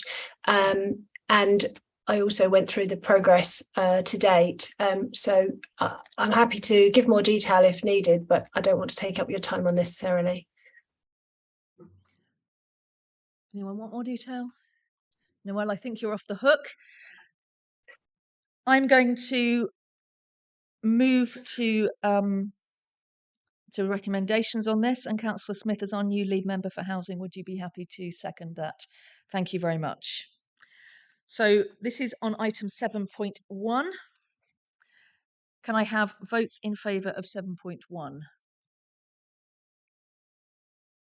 And I believe that's a unanimous vote, so that is carried. That is carried unanimously. We're now moving to part 8, which is the Business Board recommendations to the Combined Authority. The format for the Executive Committee recommendations proposed in the Independent Review of Governance have also been applied to the recommendations coming to us from the Business Board to ensure consistency and to follow the recommended best practice. This summary contains an appendix which is exempt from publication under Part 1 of Schedule 12A of the Local Government Act 1972 as amended, in that it would not be in the public interest for this information to be disclosed, information relating to the financial or business affairs of any particular person, including the authority holding that information. The public interest in maintaining the exemption is deemed to outweigh the public interest in publishing it. So if any member wishes to discuss an exempt aspect of the appendices, please can you indicate that now? Okay, in that case, we will move this report, I will ask the chair of the business board to highlight any key issues in this report, and board members are of course welcome to ask questions in the usual way. Thank you, Chair. So I think the report's pretty much self-explanatory, and the view unanimously across the business board was that it felt unlikely the project would be delivering in the way it had been intended to, and the scale of funding gap and the delay meant it made more sense to decline the request for a project change in the current circumstances. I would just say, though, that the original intention behind this project and why it was funded remains something that we would want to be supporting in the future, given the links with the overall economic growth strategy, the importance of delivering economic growth in Finland. So, not right for now, but obviously something we would want to consider at some point in the future. Those are my introductory comments. Are there any comments or questions from members? Councillor I Bailey. just want a bit of clarity. I thought I heard you yourself talking about Littleport. Is that what somebody said Littleport? No, I misheard. This Sorry. is Chatteris. Yeah. That's what I thought. I thought somebody said Littleport. Apologies. Are there any other questions or comments? Okay, in which case, Alex, I assume you're moving the recommendations. Do you have a seconder? Lucy. So we will move to the vote. Can I see votes in favour, please? I believe that's unanimous. That is carried. So now we move on to part 9 of the agenda, which is governance reports. Item 9.1 is governance of CPCA subsidiary and fully owned companies, shareholder board. This result will be introduced by the monitoring officer. There are 2 recommendations in the report. One is for noting, and the first one, A, is seeking approval of this board for the creation of a shareholder board. The background to this is set out in the report, but just to highlight, there was recently an internal audit that highlighted the need for more scrutiny or more governance, I think that's a proper word, to be taken on our subsidiary companies, either wholly owned or partly owned. And in response to that, this report has been brought to the board. The recommendations are self-explanatory. The only other thing I would highlight is there are 5 companies that have been listed in paragraph 2.8. One CAM is not listed as the governance applying to one CAM because it is in the process of being wound up. That is it. I think that there's nothing else to highlight. I'm available for questions, if any. Thank you, Chair. Thank you. Are there any questions or comments?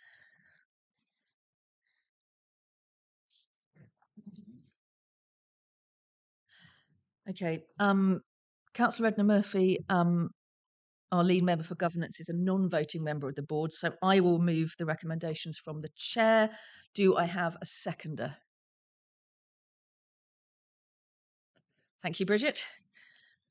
So I'm going to move to the vote. Can I see votes in favour, please? I believe again that is unanimous, that is carried. So now we move on to item 9.2, and this is the forward plan for November. Are there any questions on this item, or can we take the forward plan as approved?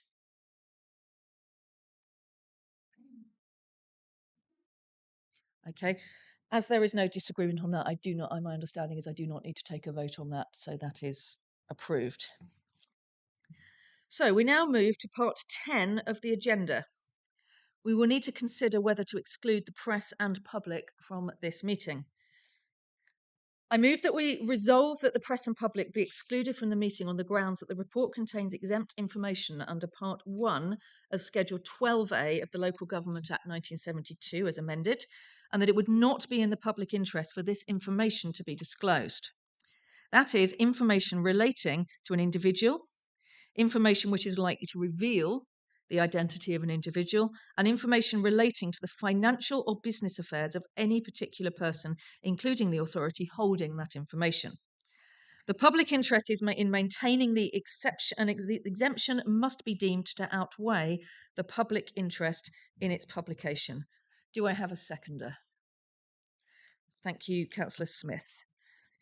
Can I see those in favour of moving to a closed session? That's carried unanimously. So we will now pause whilst the feed is switched off and any members of the public will leave.